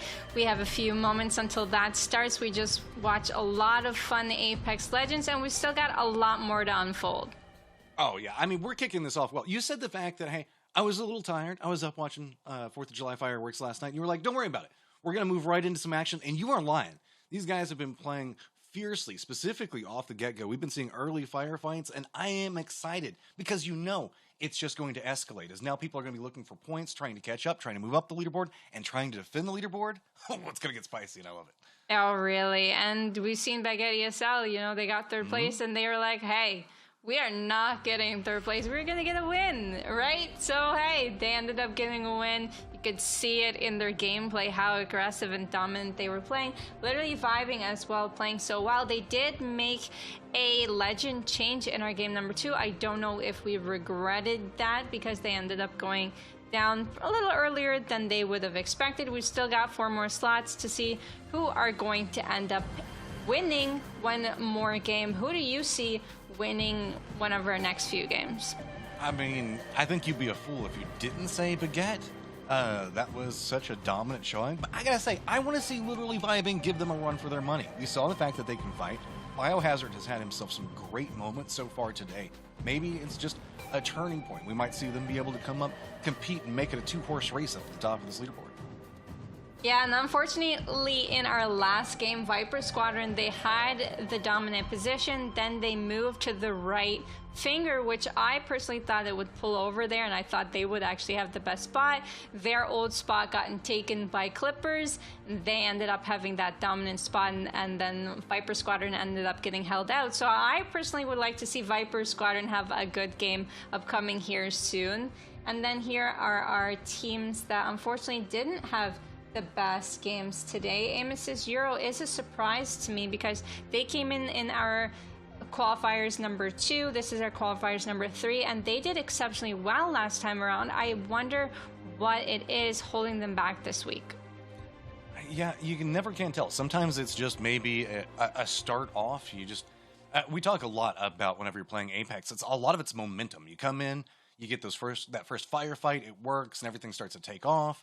One of the big things that you're looking at whenever you're playing Apex, though, is every single time you die, you got to mentally reset and come back in.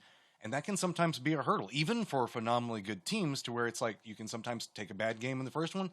Second one can also go a little bit rough, and it takes you all the way to the third one before you can kick it back off again.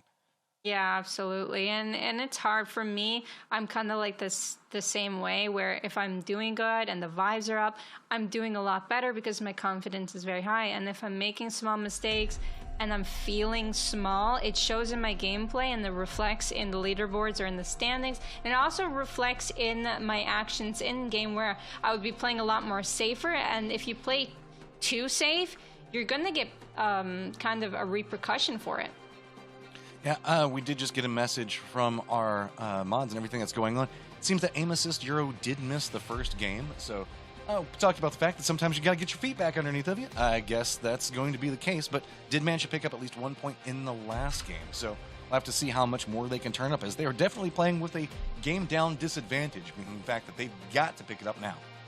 Yeah, absolutely. And hey, they did make our championship. So right now they're trying to run for the money. They want to try and get into the top 4 positions. It might be a little hard to catch up at this point around, but you know, it's still possible. We still got 4 games left, and take a look at the players and what legends they're taking a look at. We've still got Sinceres, we've got Horizons, we've got Gibbies, we've got Cossack.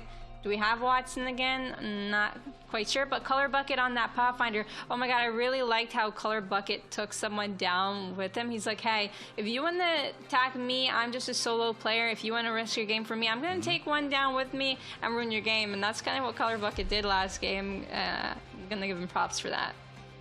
See our champion squad there and their total stats. Just several 10,000 kills. No big deal. Consider it there.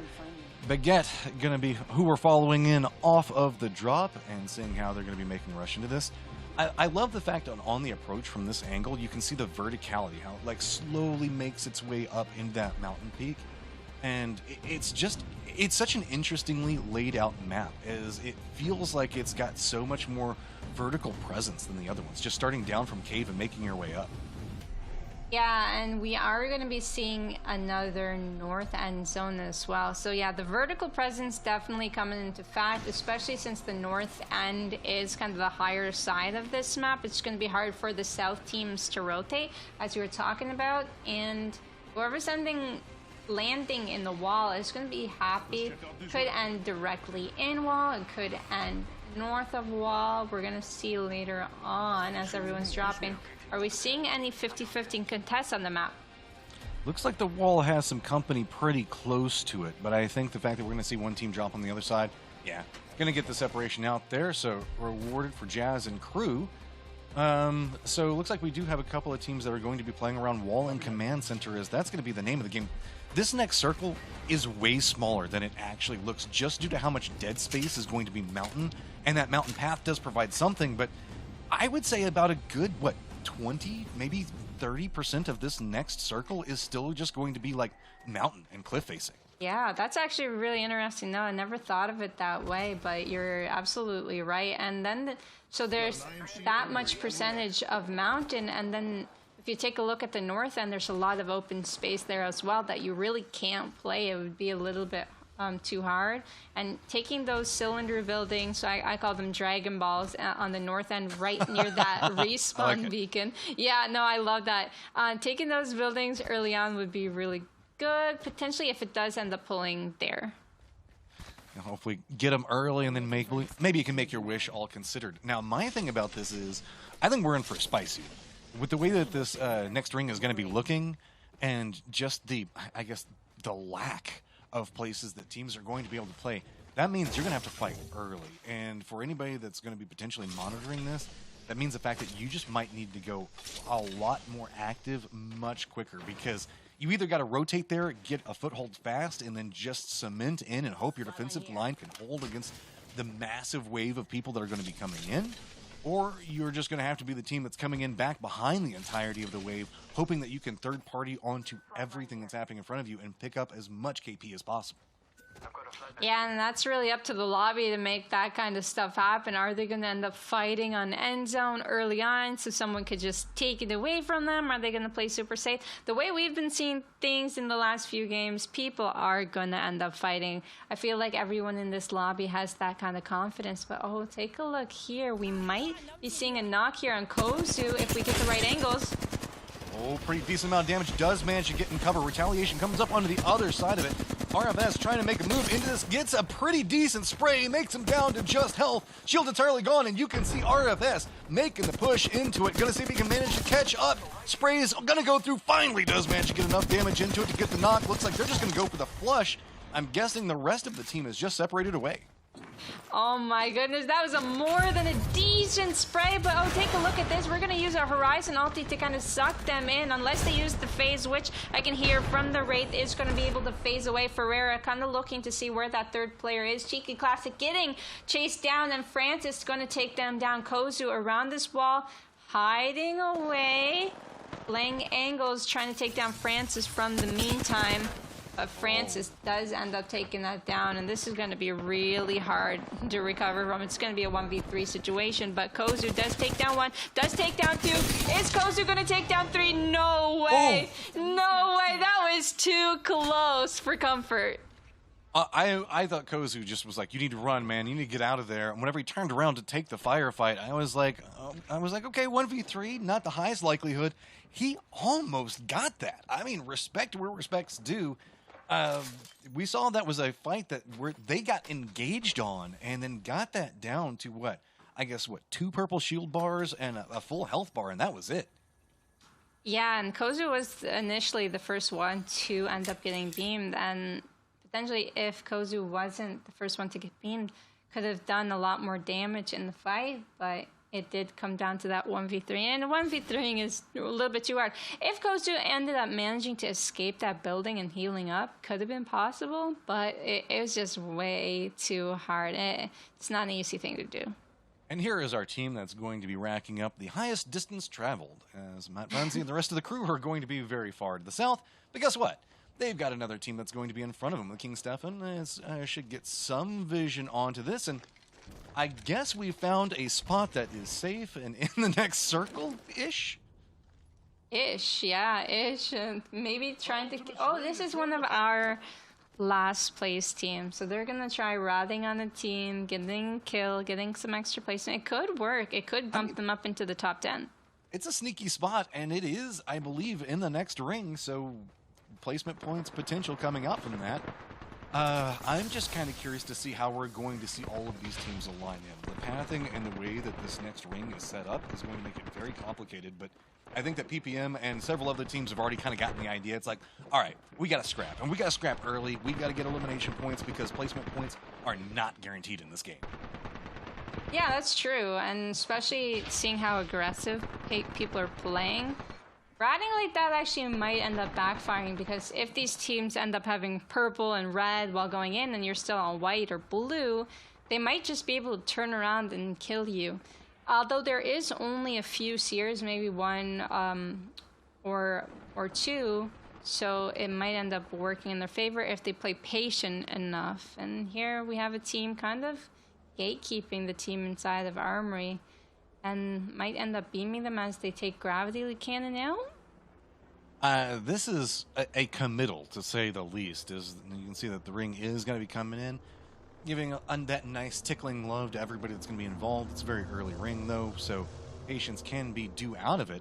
My thing about it is Matt Fonzie and the rest of the crew, they're the ones that aggressed into this. They're the ones that's holding it out. But they're also the ones that aren't necessarily as geared, it looks like. So this might be a problem, as the longer that this attrition battle is going to continue with the ring and health kits having to be a factor, that could stack up against them.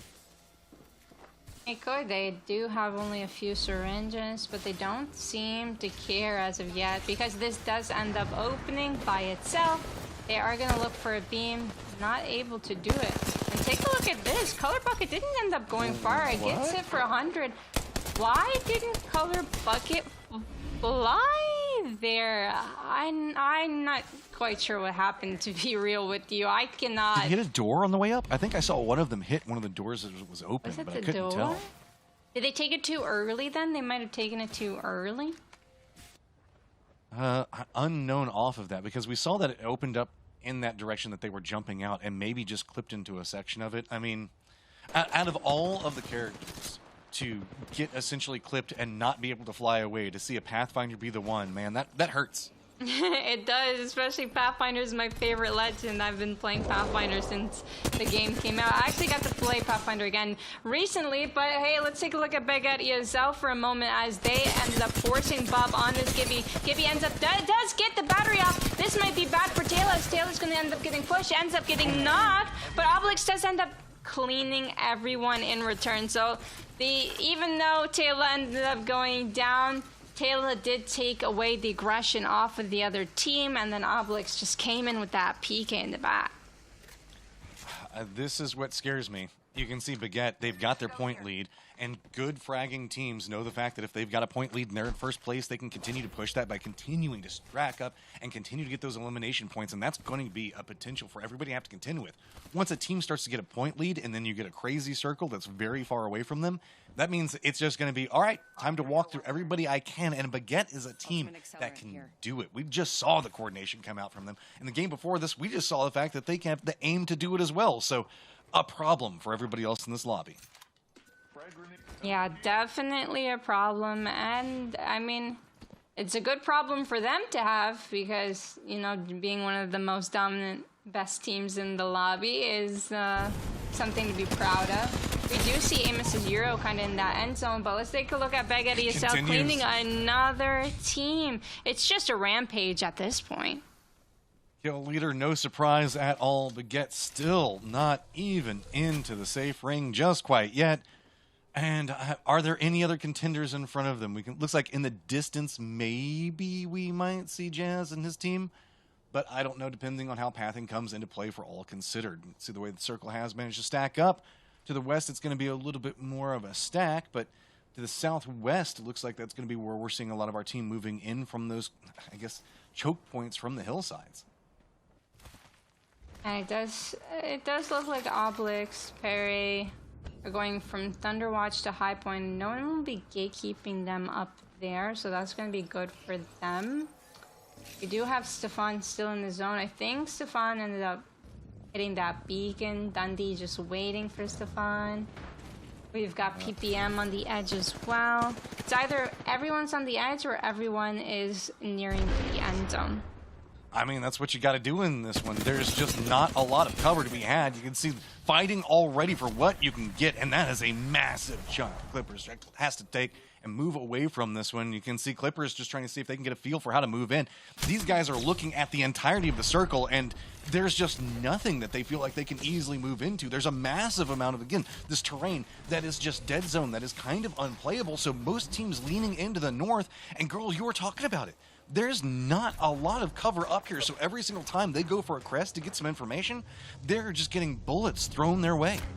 Yeah, like we were talking about, there's not... Oh, no! Oh, no, we're going down. We've got one man down, but maybe we can punch him into zone. Are we going to push? We're kind of looking for that.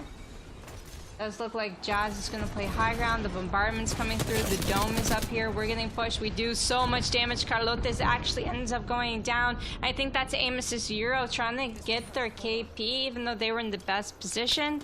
They were not able to push on it. Speaking too soon, though. Oh. We're getting flanked. It has to be careful trying to move away. You can see Jazz now realize the fact that they have just got to go. Benefit of being in the high ground is you can get down pretty quick. The problem is there is just so many people shooting at them.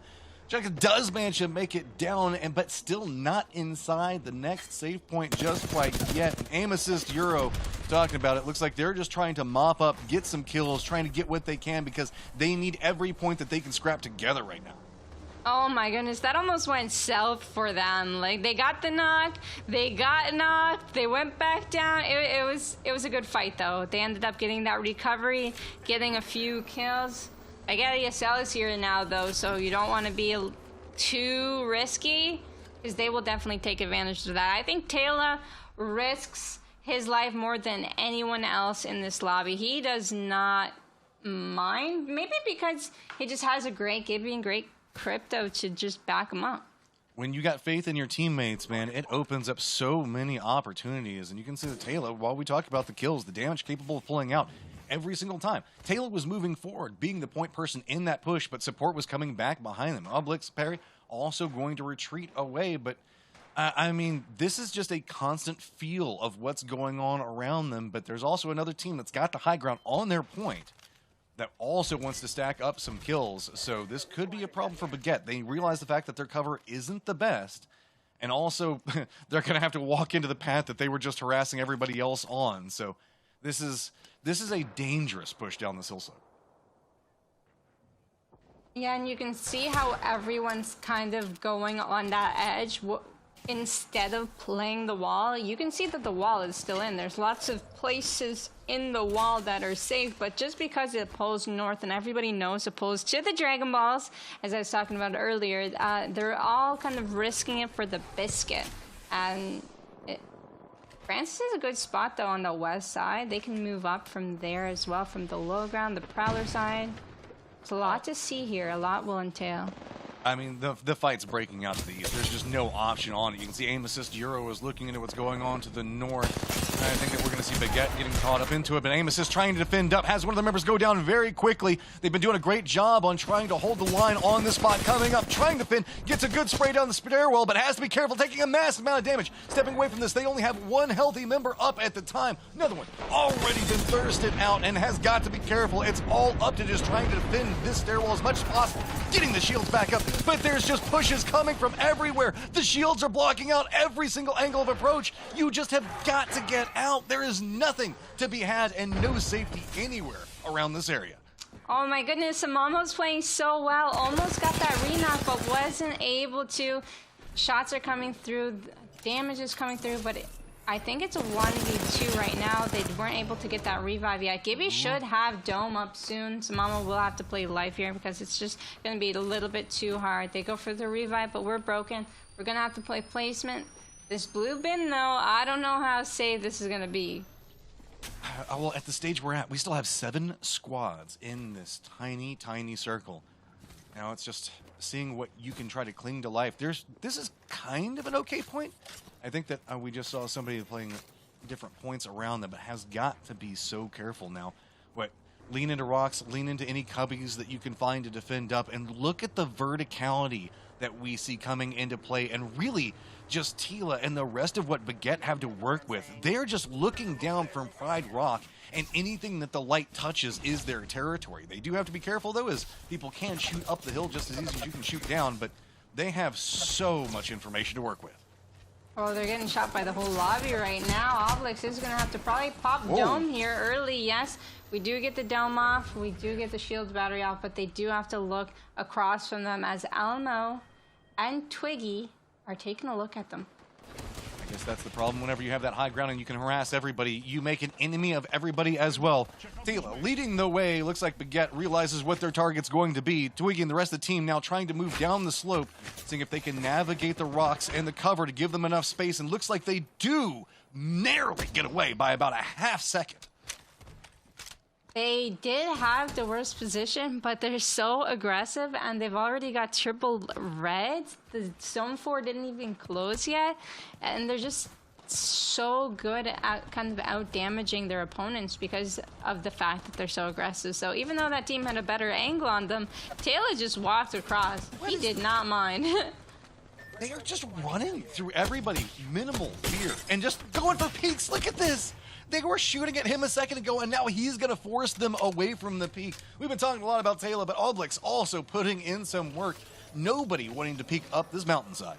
Yeah, that 1,666 damage earlier, you know where it's coming from. Playing those snipers, playing the triple take, the long-range guns, outputting a lot of damage, which is good for entry. We've got a crypto drone. Oh, looking to scan the beacon. There's a beacon right above their heads. I think that's what the drone was gonna do, so we could maybe see that end zone pull. It never ends on a prowler's nest, so we'll pull away from where we see Amos' hero.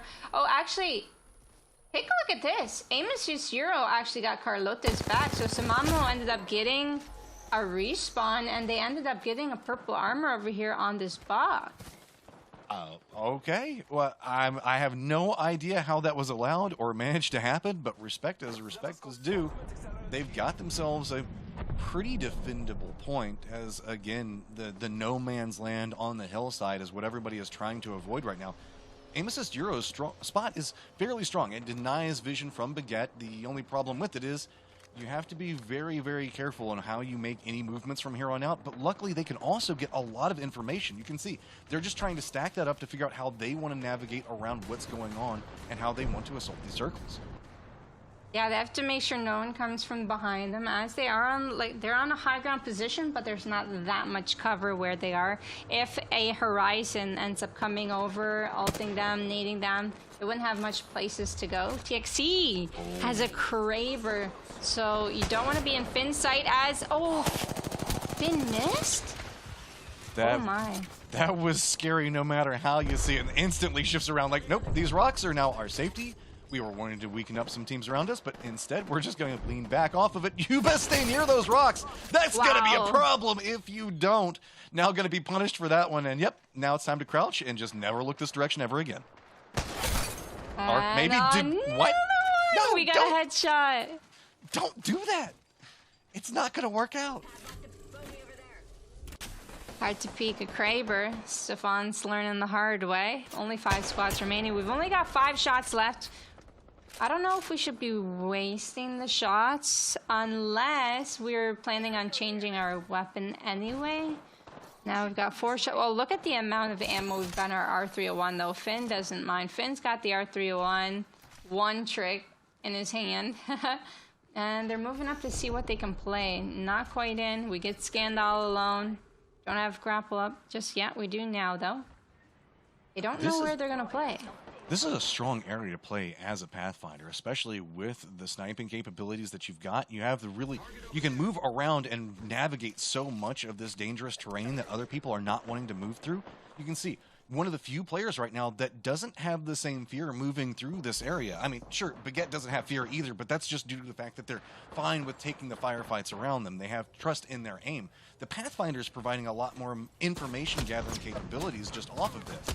Baguette, though, now still continuing to harass. You're talking about these guys quite strong, sitting on their red shields at the time, but movement starting to come out around and inside the safe zone in a defendable point. And we have TXC opt to go for the Valk ult and trying to look for a spot. They found some rocks that they could potentially play, but look, the immediate bombardment. They don't have a Watson. They don't have a Gibby. They might have to tank a little bit of this, but oh, they found a semi-safe spot behind these bins for now. We were in a no man's land of cover, but now it's all about Capsule Corp, and the way everything's been set up over here is it's been a full push in. There's a ton of little hidey holes for teams to try to make something work, and with 5 squads left, that's what everybody's trying to do. Good spray right into the side of where Baguette was trying to hold up that cover that they was doing them so well for so long. It's going to be TXC that finds the vulnerability inside of it to manage to get some damage onto it. Capitano ended up getting a member of Baguette ESL from the side. They're just getting pinned straight behind. And take a look at this. We might actually have the angle to take them all out. I believe there still might be one left alive. But they're not going to push on that. Find it maybe a little bit too dangerous. Sarah. Where's Sarah going? She's trying to do a little trick shot here.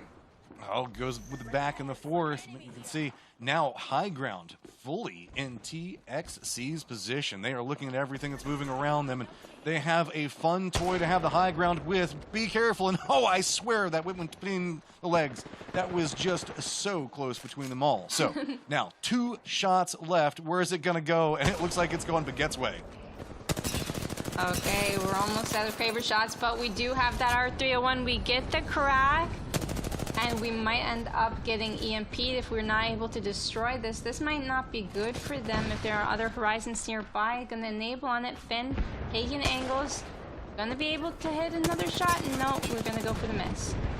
We are playing King of the Hill right now as it is TXC up on top of everything, trying to make sure that people have some form of weakness before they come in to assault the building that's below them.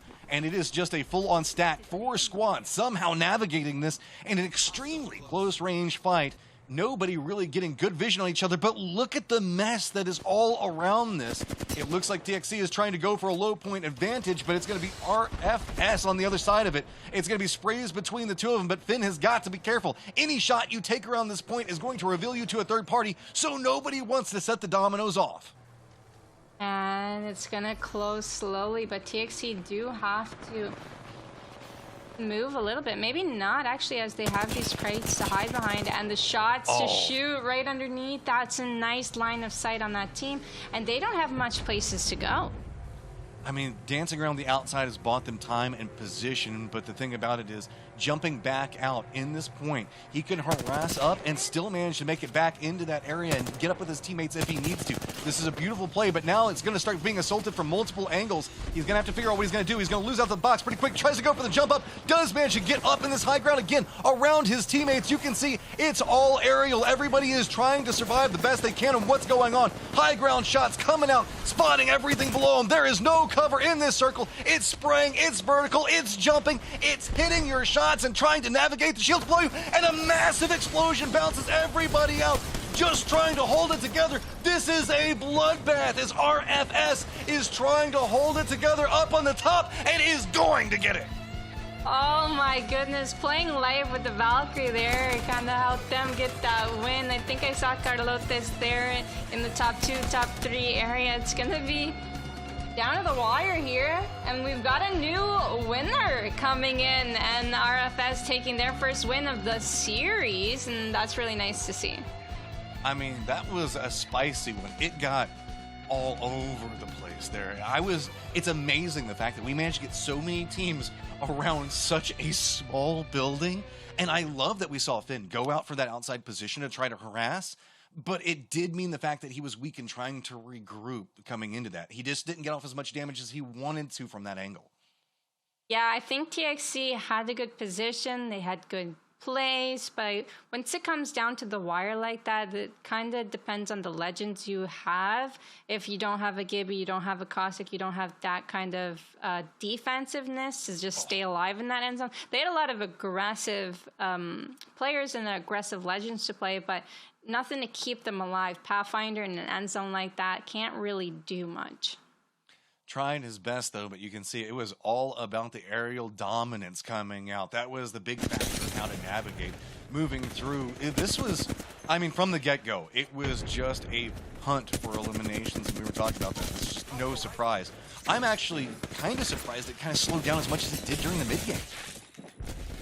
Yeah, well, that's what happens when there's so much open area, where once it comes down to that mid-game, there's not really much place to go. There's not many fights that you can take safely, because if you do take a fight, you're almost immediately going to get third-partied for those good spots if you are in those good spots. So you do want to play it safe. I'm actually surprised that Amos Azuro left their building to get some kills in the end, but they did get pushed in the 3v3 in the building. And here we've got Big Eddie SL kind of just chasing down whoever they wanted. They picked up a lot of kills, and I actually am curious to see what the leaderboards stand for this game, because so many teams did well that game. I feel like it was more evened out. I mean, we saw the fact that even gods can bleed in this one. Baguette, who managed to do a lot of work moving into the zone. Just look at how many times it's just going to be different clips of them in our highlight package that we're running through from this round. But it's good awareness from other teams to find the vulnerabilities and the angles in this, because this is a very complex area to play. We've been talking about the verticality as it comes into play, just like the buildings themselves being more rounded, the stairwells, just there are so many interesting points to try to defend up on this, and you can see it was time and time again, navigating and using the terrain to your advantage was how you were either surviving or winning your firefight. I love this from Finn and TXC, just kind of gatekeeping from inside the zone. That's a really good strategy to do. The Kraber did hit a lot. We get the 140, but then we also get the headshot. Incoming in 3, 2, 1. Boom. Okay. I just want to know the damage from Finn. Like, I was hoping the fact just for TXC to win so we could see how much damage that Finn put out there. That was, he was so much work. Not just from the Kraber, but from just every other angle. While we saw Baguette at the beginning of this round, it was TXC that was forcing everybody to play around them for the rest of it. Yeah, and they did a really good job Valk ulting as well. I don't know whose idea that was. I believe Raymond is the IGL for their squad, and Valk ulting to get that good position. They noticed they took the crates, and I think if who was it? Baguette ESL on the jump tower there, if they moved towards the spot that TXC played before they actually flew to it, I think they might have been in a better position, but they let themselves get pinched. RFS, let's take a look at this. They used the Horizon, the ulti, the nade, and we have PK for the end zone, but it goes down, so it's really all up to Francis. And look, take a look, this is a pro strategy by flying into the air. Weren't able to get the hits on the hip fire, but navigates moving through the shields very efficiently to get the time that is needed to then just get the aerial. I mean, this is very well read, as that is a complicated fight for what we saw. We saw throwables coming out and being such a huge factor. I mean, I think that's what we saw, bounce everybody out and into the zone for just a second before they could make their way back in. And RFS stacking up and just, I mean, diversified damage across the boards, but you gotta say, Savandi, 54% shot accuracy? oh, Okay. yeah, Okay. is that our highest of the day? I want to say so. I mean, above 50% shot accuracy is pretty insane. Pretty insane. Or maybe Savandi didn't shoot. Nope, I can't say that. 1267 Yeah. damage. Okay, great shots and pretty accurate indeed. And Ferreira with the 5 kills, kind of leading the squad, getting those entries that the squad needs. And that's the great thing about playing Horizon, is you just go into the air. If anyone's low, you can easily kill them. But France is doing a great job staying alive in the end, losing the jetpack fuel, but ends up staying alive, going back into the air to grant them the win. It was incredible by the 3 of them. Shout out to our admins and everybody that's feeding us so much information. Esteban saying the fact that TXCF Finn did 1,875 damage inside that last round. Well played, and I mean, think about that. What, a quarter of it is almost from 2 shots. Oh yeah, those Kraber shots were really good. Lots of them hit, and we do have our 3 winners. So RFS were the winners of our last game, which is giving us a variety today. We've got our game 3 standings. I wanted to say that it's going to make it a lot closer, and it really did. 32 points RFS, literally vibing 30, and TXC 27. So anyone really close to that second place spot. And then Baguette ESL, our dominant factor with the 50 points. Okay, I said the gods can bleed whenever Baguette went down, but apparently they don't bleed much because they're still sitting very heavily up on that leaderboard. Now then, are we going to see some of these other teams manage to put up something and try to catch up? You can see the fact that the way that Baguette plays this, they understand exactly how to play for their win conditions time and time again, and they're a rotating set of win conditions. Yeah, and I don't think It's My Time had that opening where they ended up ratting and were able to find a team as they only have 2 points. But I really love the name. It's kind of uplifting, and hopefully that they can improve from the day today, because we still do have 1 qualifiers left that they can sign up for at compete.playstation.com, and they would be able to play in 1 more qualifier and potentially get into our grand finals at the end of July. Wherever you end up on this leaderboard, it's important to remember that this is the start of a journey. If you're wanting to start playing more competitive and everything like that, you're not going to just instantly jump in. The meta is different. The way teams play is different than just going through what you would normally do through match-made sessions. So coming in, getting some experience, even fighting it out, even if you know the fact that you're not going to make it into the big money at the end of this, just getting the experience and coming in is going to do you massive, massive dividends and benefits for you in the long term, as long as you keep up. Plus, the skills you pick up here are going to carry back into matchmaking and be very beneficial as well. So if you're sitting here watching and you just want to get better at the game, come jump in. What you got to lose? Yeah, I completely agree with you. Depending on the game mode that you play, whether it's competitive in private lobbies, whether it's ranked, whether it's pubs, it's all going to play out a little bit differently, and you gotta kind of adapt to the situations that you're in. And if it's hard to adapt today, you still have time to look over the VOD in the Twitch. You just go to the videos on the PlayStation website on Twitch, and you go back and you rewatch. You can learn what other people are doing right. You could learn to see like how you died and what you could have done better. There's so much room to improve, and there's a lot of time to improve. Yeah, and that's especially once we're starting to see like new maps starting to get featured more, coming in and playing at this stage does give you more of an equal footing than coming in and playing against people who have been playing repeat maps for prolonged periods of time. This is a good time to come in and learn something and learn with the curve instead of coming in back behind the curve. So again, I know I'm encouraging you to jump in, but I will say this is somebody that got my start in competitive. I did it and I was terrified my first time. My friends were terrified the first time. But once you do it the first time, it's an entirely different thing. It's a community in order to play these types of games. You got to get everybody together to scrim, and so you've got to get along to some form and fashion, and you got to find people that play the game in the exact same mindset that you do, wanting to compete, wanting to be the best. If that's what you want, then playing is the best way to start getting there. Come in and play these events.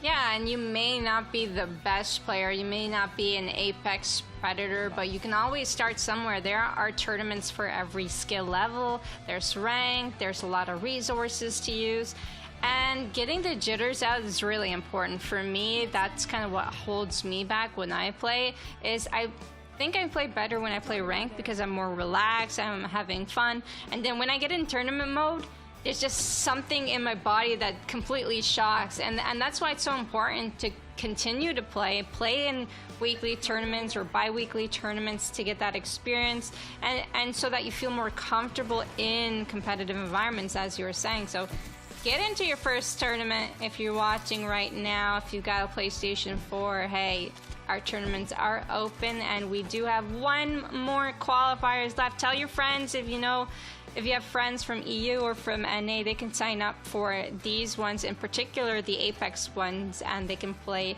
again in July. Getting some spice of life with our circles, as it looks like we're going to be leading more center or at least southeast, all considered. And just to follow up what you're talking about, I 100% agree. Like, there's something about, like, there's the hierarchy. There's, like, playing with your friends is, like, the chillest way. Then there's playing in match made for whatever reason. Like, whenever I'm put with random people, I feel like I got to show up and, like, these random people that I'm probably never going to see again, I've got to impress them for whatever reason, right? And then you've got the streaming, which is the next shoulder in the, oh my God, here are the jitters, and then competition after that. It's a hierarchy that you almost work through. And if you come through, and even if you're not wanting to necessarily compete on the big stage, you can come through, and if you want to start being a better streamer, that can also help as well. Yeah, and being a streamer does give you an advantage because you can see your VODs, and then you have some people, if you allow backseat gaming, I know not everybody does, especially everybody's got entitled to their own opinion, but not everybody wants to hear every single one's opinion, especially if you have thousands of viewers. So it is kind of hard to tank in so much constructive criticism, but you yourself can give yourself constructive criticism just by rewatching yourself play and be like, oh, maybe I shouldn't have pushed in this moment, or oh, maybe I should have healed in this moment, or oh, you know, maybe I should have repositioned. Yeah, I mean, it's amazing just going back and watching yourself a couple of times at the things that you think are so, like, different. Plus, an additional, whenever you're playing, this is one of the things that you'll learn by watching VODs and playing competitive. The game moves slower than you think it does 90% of the time. And once you start watching yourself play back, you'll see the fact that these moments where you thought it was like, oh my God, a half second, I died. It was actually closer to like 5-10 seconds, so you did have options inside that. And it's a great learning tool. Yeah, and speaking of, like, the game moves slow, something I learned from watching pro players is they actually take their time. For me, I make panic decisions. But so watching a pro player take their time, take time to heal, that aren't rushed to finish the fight, it really gives me a different level of respect for them, because that's not easy to do when you hit someone for 100 or 150 and be like, I'm not going to push, even though, you know, you could. See, I'm on the opposite side of it. I've got plenty of strategy. I got panic aim. Once somebody starts shooting at me, my aim goes a little bit of awry. So got to get those nerves back under control. You want to know how to navigate a map? I got you. You want to know where you should move at any given time? I got you. You want me to shoot? Well, nah, that's not going to happen. I'm kind of the same way, though. If I'm losing the gunfight, I panic more. And if I already got a knock, like, if I get the first knock on the enemy team, I'm the first one in there killing the next two. But if I'm the first one taking 50 damage, I'm like, oh no, my team's going to hate me, and I completely panic. So I kind of relate to that. Yeah, once I get down into, like, regular health, that fight or flight kicks off, and I gotta go. Teams that don't have fight or flight, though, you can see lining up. Well, I guess they do have fight. They're gonna stay there, not leaning into the flight stylings of it. AXFF looks like they're trying to figure out how they're wanting to navigate what's going on, and this is a peculiar area to find yourself in. That barometer is a fun place to fight. The AXFF is taking really good angles, so I really like this from them. They haven't had the best day so far, but they are finding a little bit of groove. It is really hard to take a 50-50 early on, knowing that, hey, we didn't have the best day together, we're not playing well together, but hey, if we pop the Seer ultimate, which we will, we might be able to find some angles. Going down, potentially, by this R99 arrows, taking down the first one. And take a look at that, takes down another. What did I say? If you get the first knock, you're gonna get the last two. Can we get the last two? We're gonna jump down, Maddie, and we need a couple more shots, and we hit! Ooh. Exactly what I was talking about. You get that first knock, you're feeling so good. It's that momentum. If you're ever curious when we talk about who has momentum, it's that right there. Now you're going to be moving into your next firefight, just feeling better, like you know you can take the fight, coming in with more confidence. Clipper's got some confidence to work with. They are spraying down the team in front of them, making sure to navigate as they move through. You can see so much damage being done to the other side, not even getting a moment. This is an unrelenting push on so many different angles. Are they aware of where the reposition came into as they've now moved down low, getting more spray in, but just enough time to get the bat off on the other side of it. Now moving in, trying to navigate, doing a good job on using the cover. Now looking back up the hillside, defending up, and got to be careful as Jazz is now down, but looks like they should be able to recover from this. Wow, that was a really good push by Cheka. It didn't seem like Cheka had the momentum to catch up on this Gibby, but the R9 spray does its work. Z Stereo doing work up there. And Cheka having that angle from all the way down low, that was essential. That was really good. Oh, no, look, another team. Yeah, it looks like we got a couple of friends that are wanting to participate into this. Aim Assist Euro was moving in because I think that they heard the firefight and they wanted a third party and realized the fact that it's already done, so they're not going to be the third party unless somebody moves in front of them and does them a favor. Now that firefight's going to break out. You can see the feet are starting to speed up a little bit. Don't want to reveal themselves just yet, as with this retreat, there might be a following squad that they can pounce on again. Oh, if Samamo ended up shooting, that person actually had no armor, but they didn't want to reveal their position thus far. They were pretty spread apart looking at this now. I can understand why. Yeah, exactly. We could have gotten the shots, potentially got the knock, but there was definitely no follow-up as our teammates are deciding to, okay, we're grappling, we're not fighting. There's too many squads around, and we might potentially get pushed if we join this. And that's a good decision if you want to play it safe and smart. Sometimes slow and steady does do you the favors, especially in a circle like this. It's fairly center. It's not due up center, but it's enough, the fact that you don't have to worry about navigating too much of movement. Awesome Manda does take some damage. Sometimes you don't necessarily need to scout with the scope. You can scout with your body, too. Now knows where somebody's at after getting shot a couple of times. Feed that information back over. Looks like Baguette on the move. I don't know if they're just going for a reposition, but given the fact that we can hear a couple of shots coming out, they might be on the hunt coming into this, and it's definitely scouting out as they make their approach in. I love that jetpack by Tail. They do end up finding the thirst there, but might have been a little bit too slow to catch anyone else. Munich Dynamite goes down, but maybe we can get our banner recovered. But Baguette ESL doing what they do by chasing people down and getting kill points early. Gale Station still inside this one, as well as Antenna. Getting a cluster that is happening to the north, and looks like with the way some of these choke points lie, we might see another one inside the northern part of this next circle as well. So see how these teams disengage from each other, as it's going to be TXC involved in a lot of this right now. Looking in, realize the fact that it's going to be building top to building top, so it's mostly about aim. Pretty decent exchange between both, but looks like we're going to start to see some artillery come in and provide support. There's a little bit of head glitch that we can use here. 28 damage. We're going to go with the zipline. That's going to be dangerous to take. We're using the zipline for our teammates as we take an angle from the side. Now, that's really smart.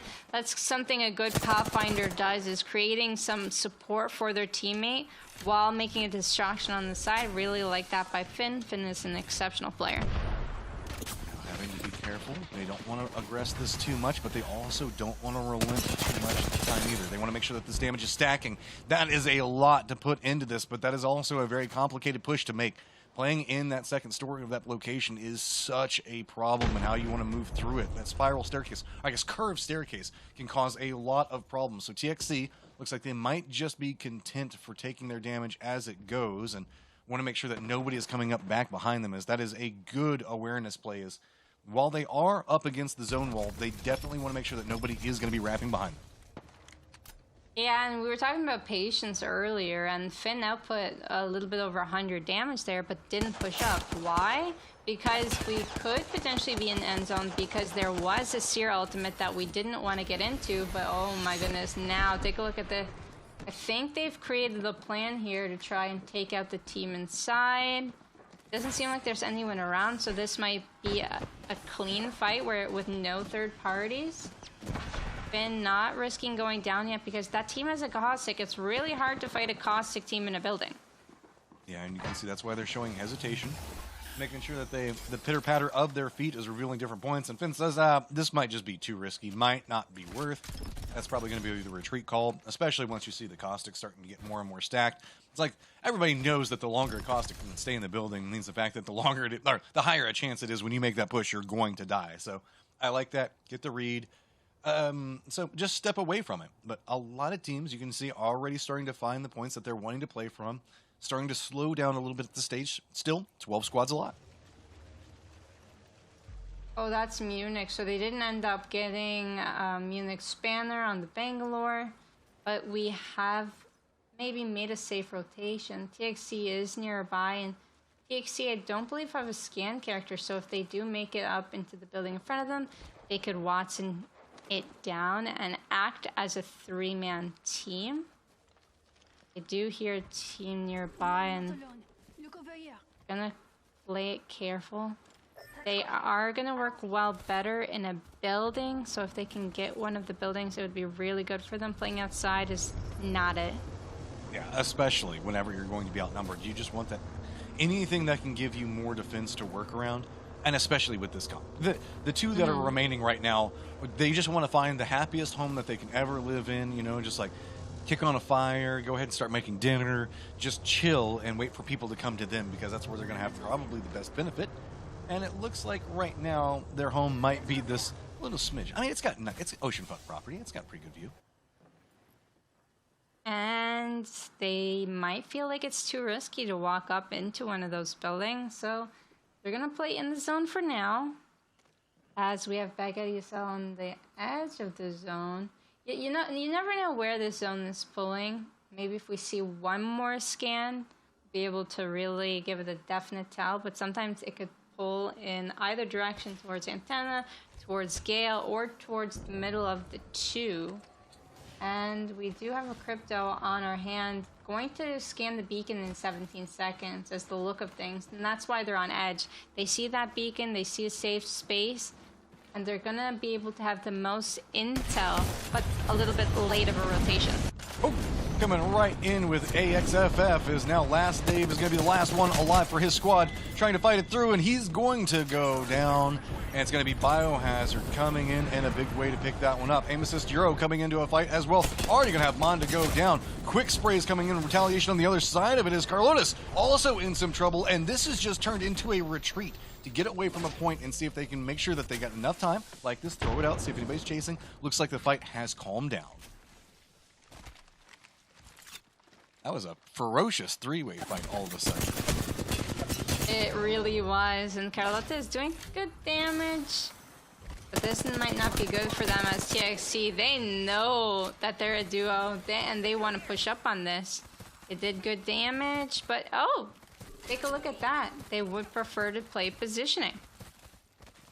I'm curious to see why. It might be just due to the fact of the different angles and the rotation points that you can play around from this area, because they still have a wrap capabilities to go around to the north.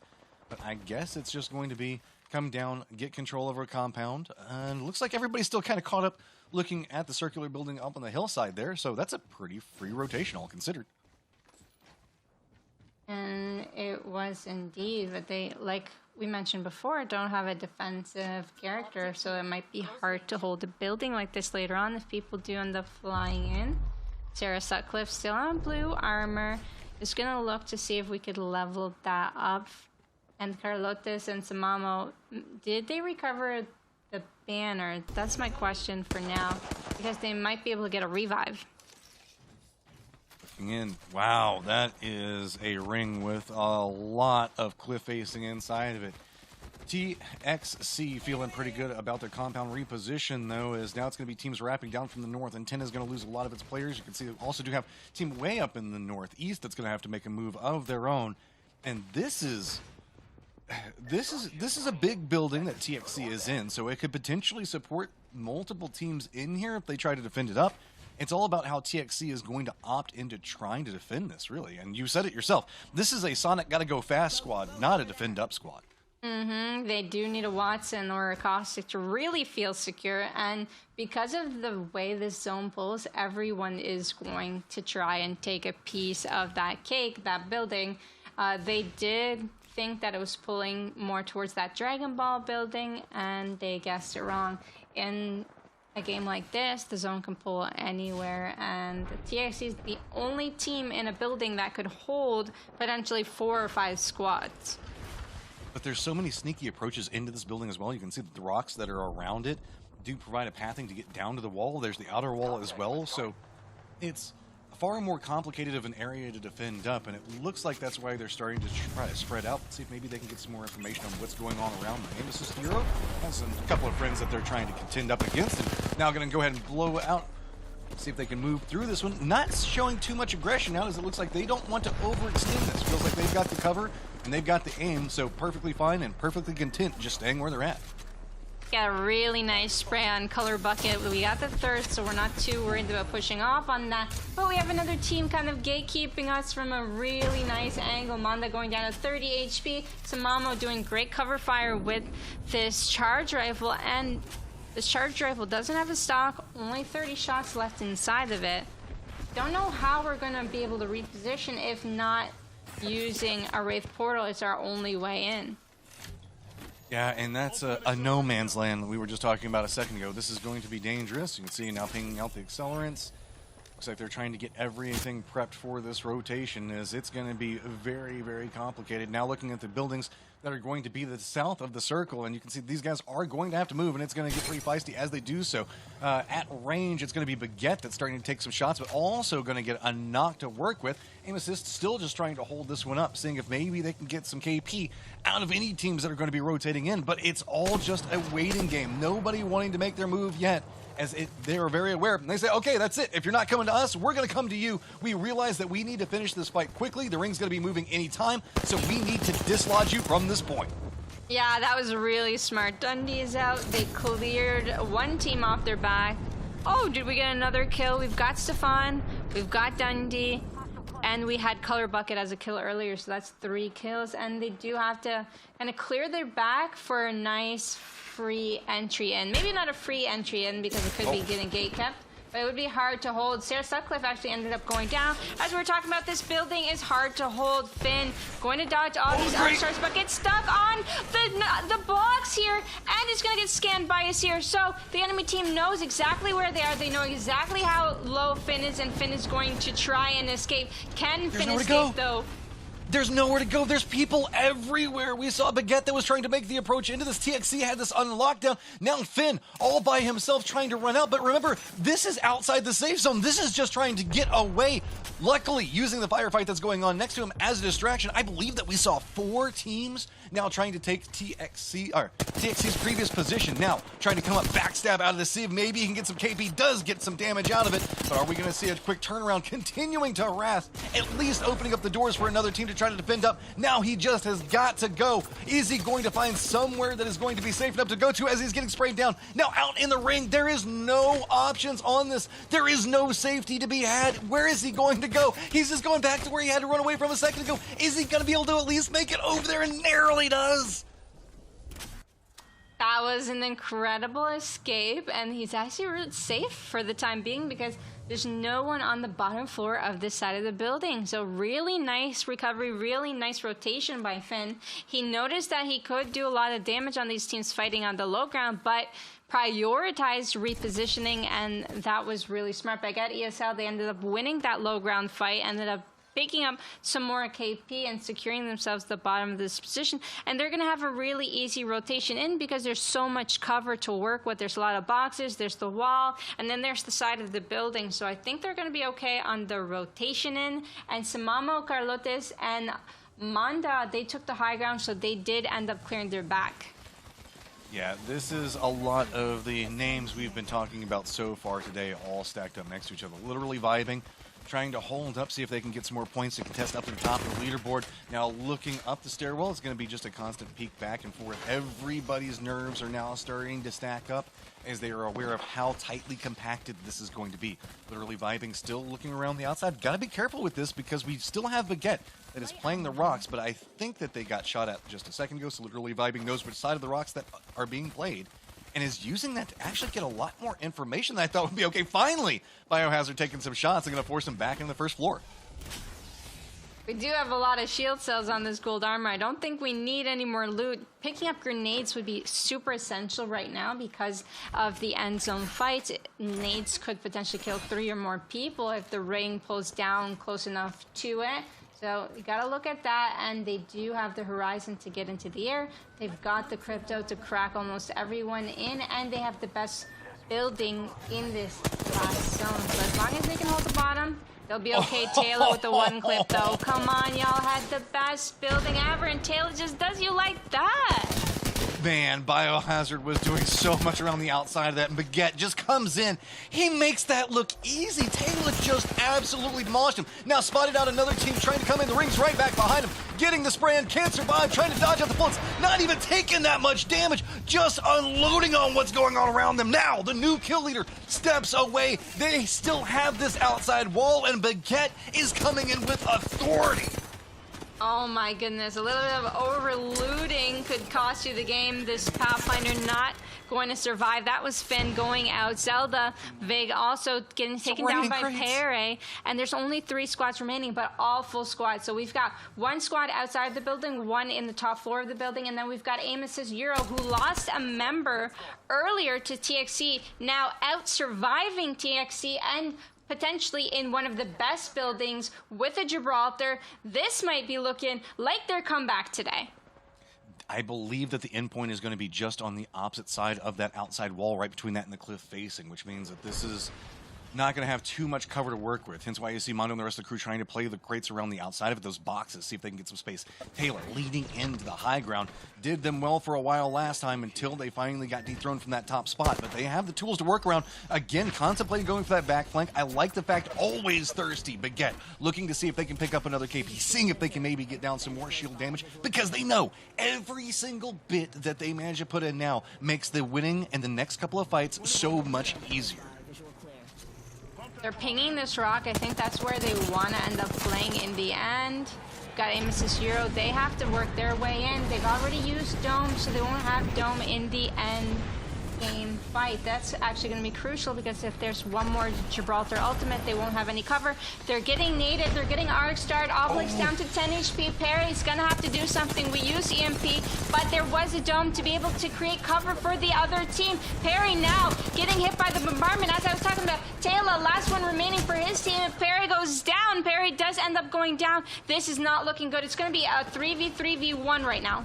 Lined up onto a Taylor's on the outside, does manage to get the shields up. You can see just tossing whatever they can over the walls, feeding information. Taylor's going to try to make a play at some point and can potentially backstab. Aim assist Euro is just trying to hold this one out in the nether, but is going to go down. It's finally going to be Viper Squadron that picks up their win. Wow, what a phenomenal end zone. So they played patiently in that top floor, and they ended up having the best position there because they were the 3rd team to enter that. They had the Caustic, they had the Seer, and like I was saying earlier, they do a great job of rotating. I wanted to see them win, and I'm so happy that they were able to execute that flawlessly. We talk a lot about picks, and that is a prime example inside that last game. You saw that TXC had the spot that they knew that was going to be a key component in this endgame, but their comp was more about moving, not about defending. So a Caustic comes in there, gets control over that building, and suddenly everything falls apart for everybody around them. Sure, Caustic might not be the fastest, but once he gets those last couple of circles, doesn't matter. Feels fine no matter what happens. Yeah, and to be honest, I think they overloaded a bit. I think that they know that because they were in those boxes outside, and they ended up getting one clipped outside when they did have the bottom floor. It was them. They had the bottom floor of the building. They didn't play their corners. They didn't play their angles. They ended up dying outside, and that's really what cost them the game and created an opening for other teams to take the win. And, I mean, that was so brazen, too. They knew Baguette was there. Also, Baguette, 2nd time in a row, getting the high ground, getting the vision, but everybody suddenly being like, nah, we don't like where you are, and combining forces to provide a heavy spray and ending up in a, I guess, desperate situation. Is I gotta say, that's probably my favorite end game that we've seen so far today. Yeah, that was a really nice end zone because we've seen so many teams do well, but we did end up seeing a great fight. We almost had the Rat, stay alive long enough. I'm not sure. I think they died in 3rd place. Uchiha trying to pop that Phoenix kit, wasn't able to. This is AXFF. I think they ended up going down here. Biohazard just ends up killing one, ends up killing another. It's really hard to fight inside of that Horizon ulti. It's not something easy to do. The verticality is just too much. I mean, you can see some of these pathings that people were able to take earlier were so hard. Aim Assist Euro, though, was doing a good job on reading the situation, and the whole reason why they had so much movement in that last circle where they could move into the area, get control over those boxes, was because the fight that we just saw there. So many different teams can sometimes hunker down and played too passive. They realized that they needed to get control and not let anybody be able to come and backstab behind them, and that got them into the late game. Yeah, and they did have a good recovery there as well, because they did end up losing one of their squad members earlier on. That was Raymond going down here, also outside of the building that he was in, and he had the best building, that end zone building, Baguette ESL. Look at Taylor, just absolutely phenomenal entry shots. Doesn't miss a single bullet. Actually, I really want to see Taylor's accuracy coming in today as well, because it's just incredible. And take a look at this. Notices right behind the knockdown shield. Goes for the armor swap as well. That was a quick armor swap. I mean, just so much information being processed so quickly. Baguette thought that they had control, and then just look, everything is just dumped upon their heads. But that also does mean the Viper Squadron still had tools to work with in that late game area. Again, looking over there, not the highest amount of damage for a Caustic, but that doesn't matter. You just got to get it as it goes. We saw that Viper was playing for the end game, and that's what they got. Yeah, and hey, it works, right? 12 points just for a win, and then you get an extra 4 points on top of that. Might not grant you enough points to be a first place team, especially kind of depending on how other teams have been playing it, right? You can be consistent in your placements and pick up wins, but if someone continuously picks up a second place with, 15 kills, they're definitely going to outpoint you. The shot accuracy, you don't really need it, honestly. The Caustic they ended up going out at the right time, so I'm going to give them props for that. And then they have a really good comp as well, so they know exactly where everyone is with the Seer ulti, and then the Caustic gas should be able to do the damage. And to be honest, I really have been enjoying how they've been playing today. I'm going to go back and I'm going to clip that where you say, see, the accuracy is important, and show it to my friends next time they pick on me about my aim. Be like, look, girls said the fact that it's okay. It's fine. Just let me throw down my Caustic traps and be content. See, now our winners, literally vibing, Baguette, RFS, and Viper Squadron. And girl, we are getting a spread of winners today. Yeah, we are. And I asked you earlier, who do you want to see you win? And I said Viper Squadron, right? Because they've been rotating so well, and I wanted to see them kind of gain that confidence. And to talk about accuracy just a little bit more, I used to be scared to use the wingman because I felt like I would miss some shots. But if you continuously just miss your shots, then eventually you're going to start getting that pattern where you're like, oh, like your brain and your hand combined will memorize it, and then you'll start hitting those shots. And it's just important to just shoot in this game, because there's ammo. If you get a kill, you'll be able to get that loot back. Just don't loot out in the open, and when it's in the crucial matter of time. See how it's all stacking together. Here is the team that's rocking high kills and high eliminations, feeling very good at the top of the leaderboard. Viper Squadron off of that win. Now climbing into second, it's going to be literally vibing and RFS to round out our winners so far that have been walking away with a round win apiece. Decent amount of kills. Now it gets a little bit more contended, as it's going to be TXC right back behind RFS just by 2 kills. Back behind them, Aim Assist Euro by 1. Then we get our drop off into Clippers, PPM, Mugiwara Pirates, another drop off into Scoobs. And you can see the fact that I got to say, everybody coming in, continuing to play, picking up stuff, picking up points as they play is very, very important, because you can still learn so much. I know we talked about it. We did a podcast about the fact of things that you can learn moving into it, but it is so vital. And I don't want to see anybody picking on anybody based off of their position points or anything else like that, because this is a opportunity for so many different teams to learn, and we want the PlayStation scene to grow. Yeah, absolutely. Everyone needs that experience, right? It takes 100 losses to be able to get a win. Well, you're going to remember that win forever, right? And that's kind of how you grow. And, you might feel discouraged when you join and people are watching and you're in a tournament and your teammates are relying on you. But in the end, you're gaining experience, you're gaining knowledge. And that's honestly the most important thing, because that's going to be able to propel you to get into those higher standings. A lot of the top 10 teams are doing well with one, high kill game and a win. They're back into the top 3. So there's still a lot of opportunity. That was only our game number 4. We still got 2 games left. And if you've been enjoying the action at home and you want to be able to join in, go to compete.playstation.com, sign up for these events, tell your friends, tell anyone that's got a PlayStation to head over to the website and join us along. If you want to see us cast your gameplay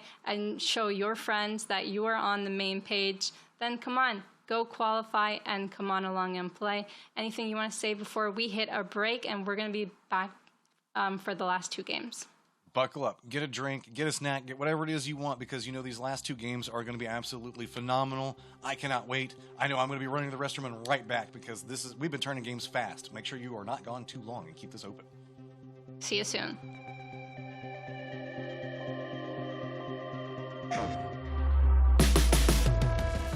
They put him down. Silence him.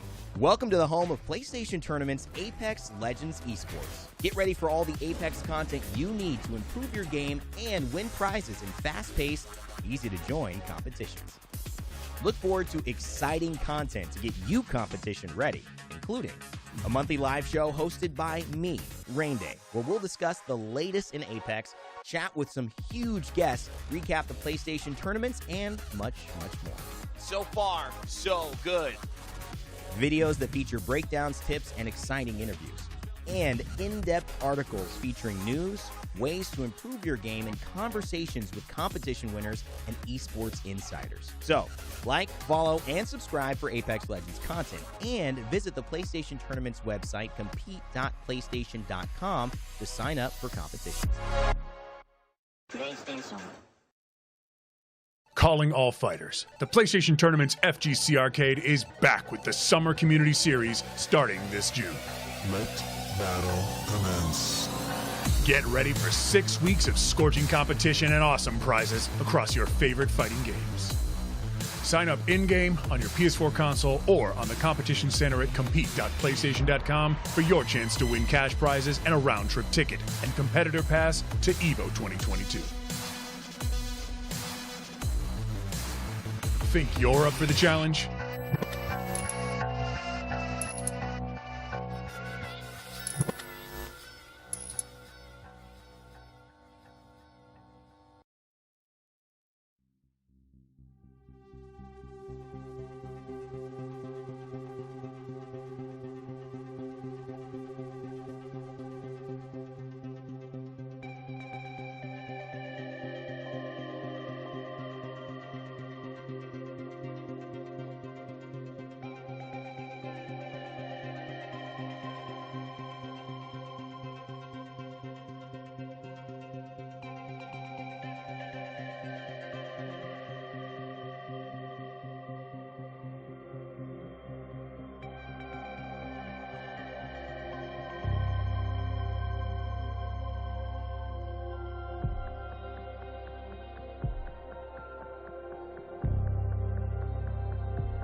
Welcome back, everyone. We are headed into game 5 and 6. I'm Girl, and this is Matt here, joined alongside me. We've been having a lot of fun today, watching a lot of action, really close games, superb end zones. Oh, yeah. I mean, again, shout out to all the PlayStation players and PlayStation for getting together and letting us do this one. It has been amazing so far. And again, I know the way that this is going to stack up 2 more games, everybody's going to start to max out, try to get as many points as they can because the leaderboard is still compacted in several spots. Yeah, and hey, we still got 2 games. Anything can happen. If someone has a high kill game, high placement game, they could potentially take over a first place team, but it's going to be really hard as they're really aggressive. They pick up a lot of points. Maybe they won't kill off your team, but they might kill off another 3 teams and just stack up the points. It's going to be really hard to kind of catch up to them. I mean, Baguette has been doing phenomenal, but they can't rest on their basket full of points. There is an opportunity, like you're talking about. We've seen these teams capable of picking up some massive kills, and there's a chance that Baguette could go out early. And once that happens, oh my God, everything is going to cut loose because these people that are trying to get into like 3rd, 4th, they all know now they actually will have a shot at first. So that'll be the catalyst to keep an eye on. Yeah, and maybe, taking a look at the winners today, there's been 4 different winners. Maybe we'll have a whole 6 different winners. That's going to be different today because of the amount of talent that we've been seeing. It's just been incredibly close, and no matter where they are on the leaderboard, they have the ability to win. Baguette ESL is still reigning on top with 68. Viper Squadron 41, they've been really consistent. I really love the plays that they've been making today. Literally vibing, just made a slight mistake last game. Otherwise, they could have racked up a little bit more points. RFS, they've won the game as well, playing phenomenally. TXC, we've seen them in and out throughout our circuit, and it doesn't look like they're having the best day because they're in 5th, but they actually are. They're only less than 10 points away from 2nd, which is incredible. Yeah, I mean, whenever we're looking through this, it's only 10 points separated between 2nd all the way down to 6th like you're talking about, and there's still jumping capabilities for so many of these teams. Sure, Baguette is putting up a massive points per game, and points per game is one of the ways that you want to measure success whenever you're looking at how to compete inside of Apex. You can keep a high points per game. That means the fact that it's harder for people to catch up for you whenever you finally do have a bad game. The question I have still is Baguette going to ever have that bad game and provide anybody to have the opportunity? Because I feel like the worst game they had was the first one, which means the fact that they were like, in 3rd? Oh, darn. That's not even a bad game in the slightest. Yeah, that's actually really true. And since there are 13 squads competing today, they're going to be able to have that safe landing, or maybe choose a different landing spot so they don't get targeted or 50-50'd for their first place. So that's a really good note. They might not be able to really get pushed into a corner since there are less teams than a full lobby, but we do still have our last place teams as well trying to catch up. And Aim Assist Euro, they're still in the top 6, and they even missed the first game. How incredible is that? It's a statement in and of itself, and if they manage to climb up and actually start competing for first, that would be I don't even, that's a dream situation for them to be able to do. If anything, it's just going to be able to capabilities to show and influence what they've been able to put together so far. I also do want to lead back to the fact that we've seen such a spread on the leaderboard as far as people walking away with wins. As we've been talking about all back and forth, we've been seeing teams being able to pick up multiple wins in a day, and that's what's led to a lot of the factors for the previous weeks. This time around, it feels like everybody is starting to grow. We've been talking a lot about that. Playing more together, playing in these type of lobbies, putting some money on the line means the fact that you're going to consistently grow at a faster and faster pace. And it's starting to look like some of these teams are figuring out their secrets to success. And if anything, that's just going to be beneficial for us as casters and for viewers and everything else like that, because that means the competition is going to get closer and the games are going to get better. Yeah, and it really does look to seem so, because the games are close. We've had 4 different winners, and that could happen in our championships, or that could happen in our next qualifiers, is that they've been playing together for so long. Plus, we have the new contenders that are showing up really strong, which is really nice to see that a new team or a newly formed team is coming in and dominating some of the lobbies. So, hey, that could be you. Come join us. But let's take a look at what characters or legends people are choosing right now. You see how fast Elmo locked in that caustic? It's like, worked last time. It's going to work again. I'm going to make sure that this happens. I think pretty similar spread across this is we're still leaning into a much more mobile and information gathering squads, as it looks like Viper Squadron is one of the few that's still leaning into a little bit more heavy defense.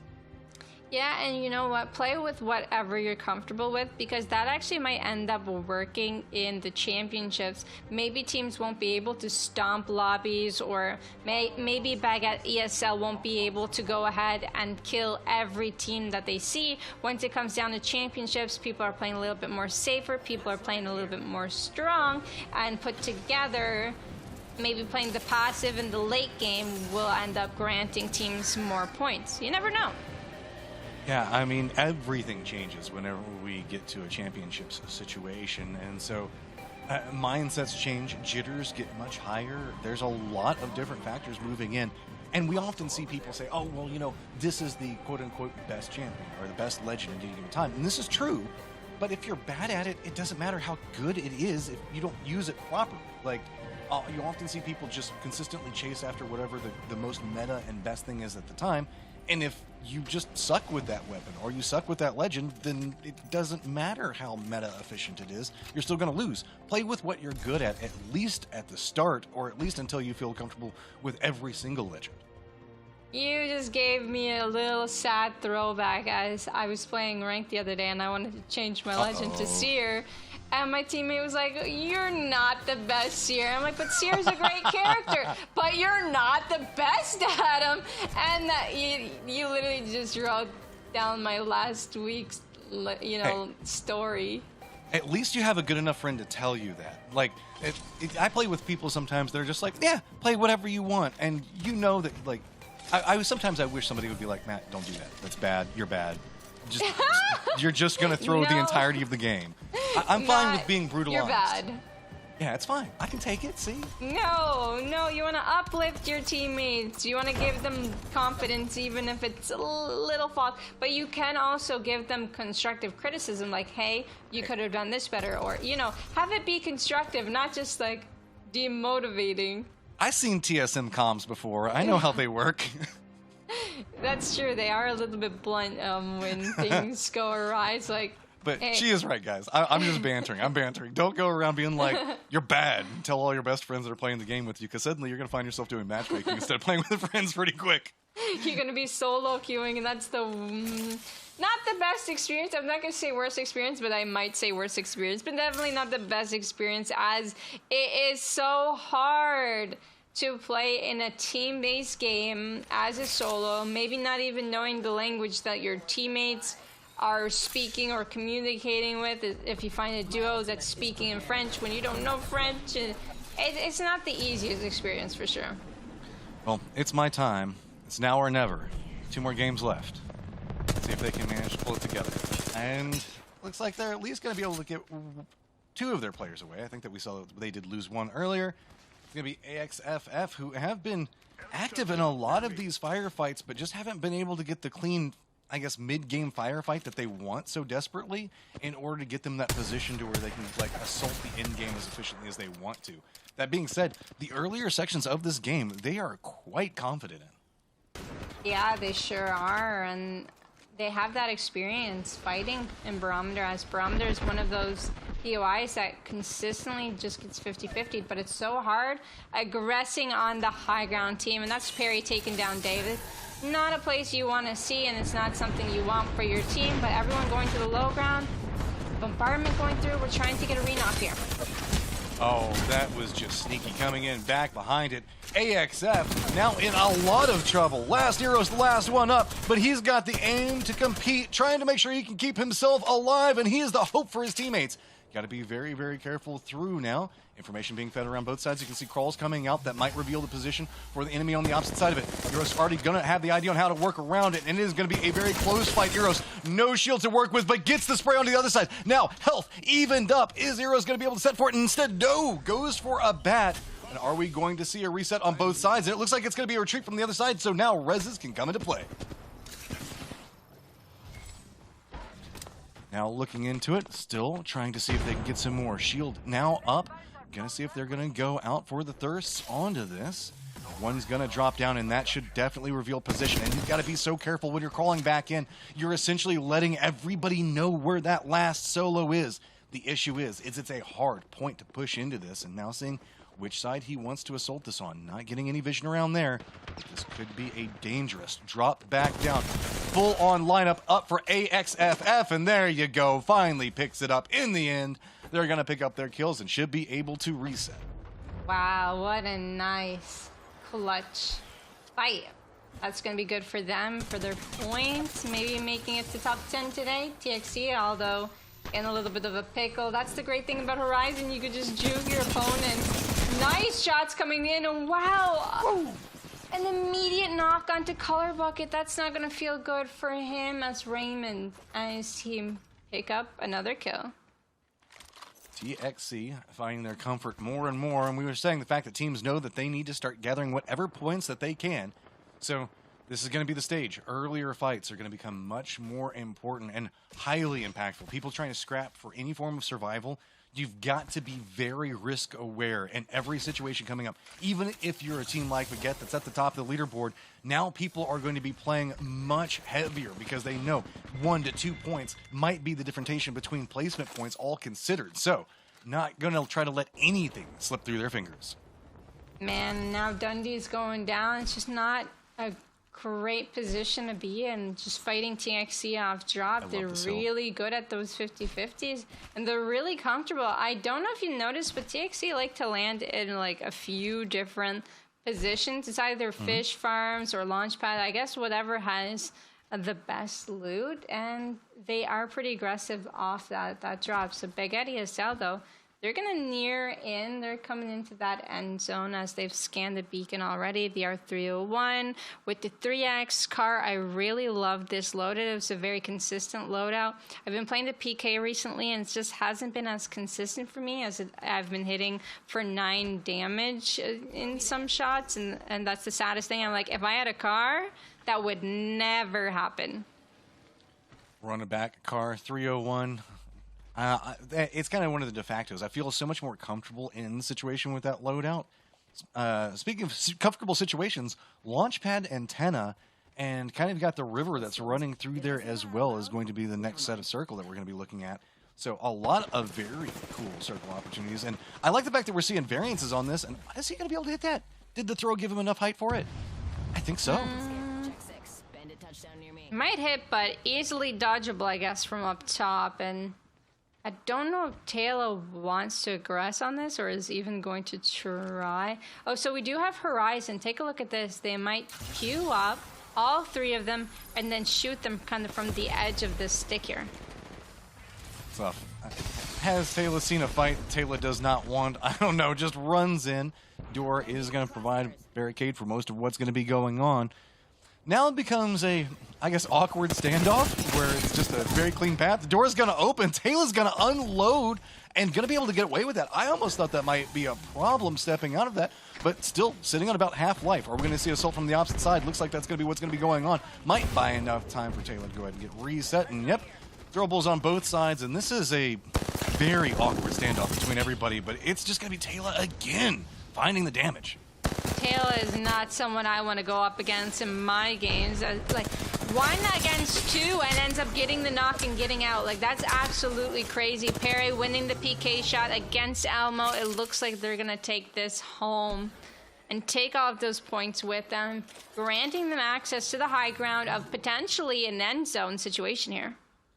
That is not an easy push to pull off No. by any means. You're moving into a firm defended high ground, single point of aggression area, and still plays it very well. AXFF seeing more opportunities for elimination points ahead of them as 3 stack back behind 1 crate, and that has the opportunity to do a massive amount of damage. So Heroes again finding the opportunities, getting just that tick damage off of it. Not enough, but enough to make the feet not feel comfortable. So Kozu, Biohazard, going to go ahead and step away from it.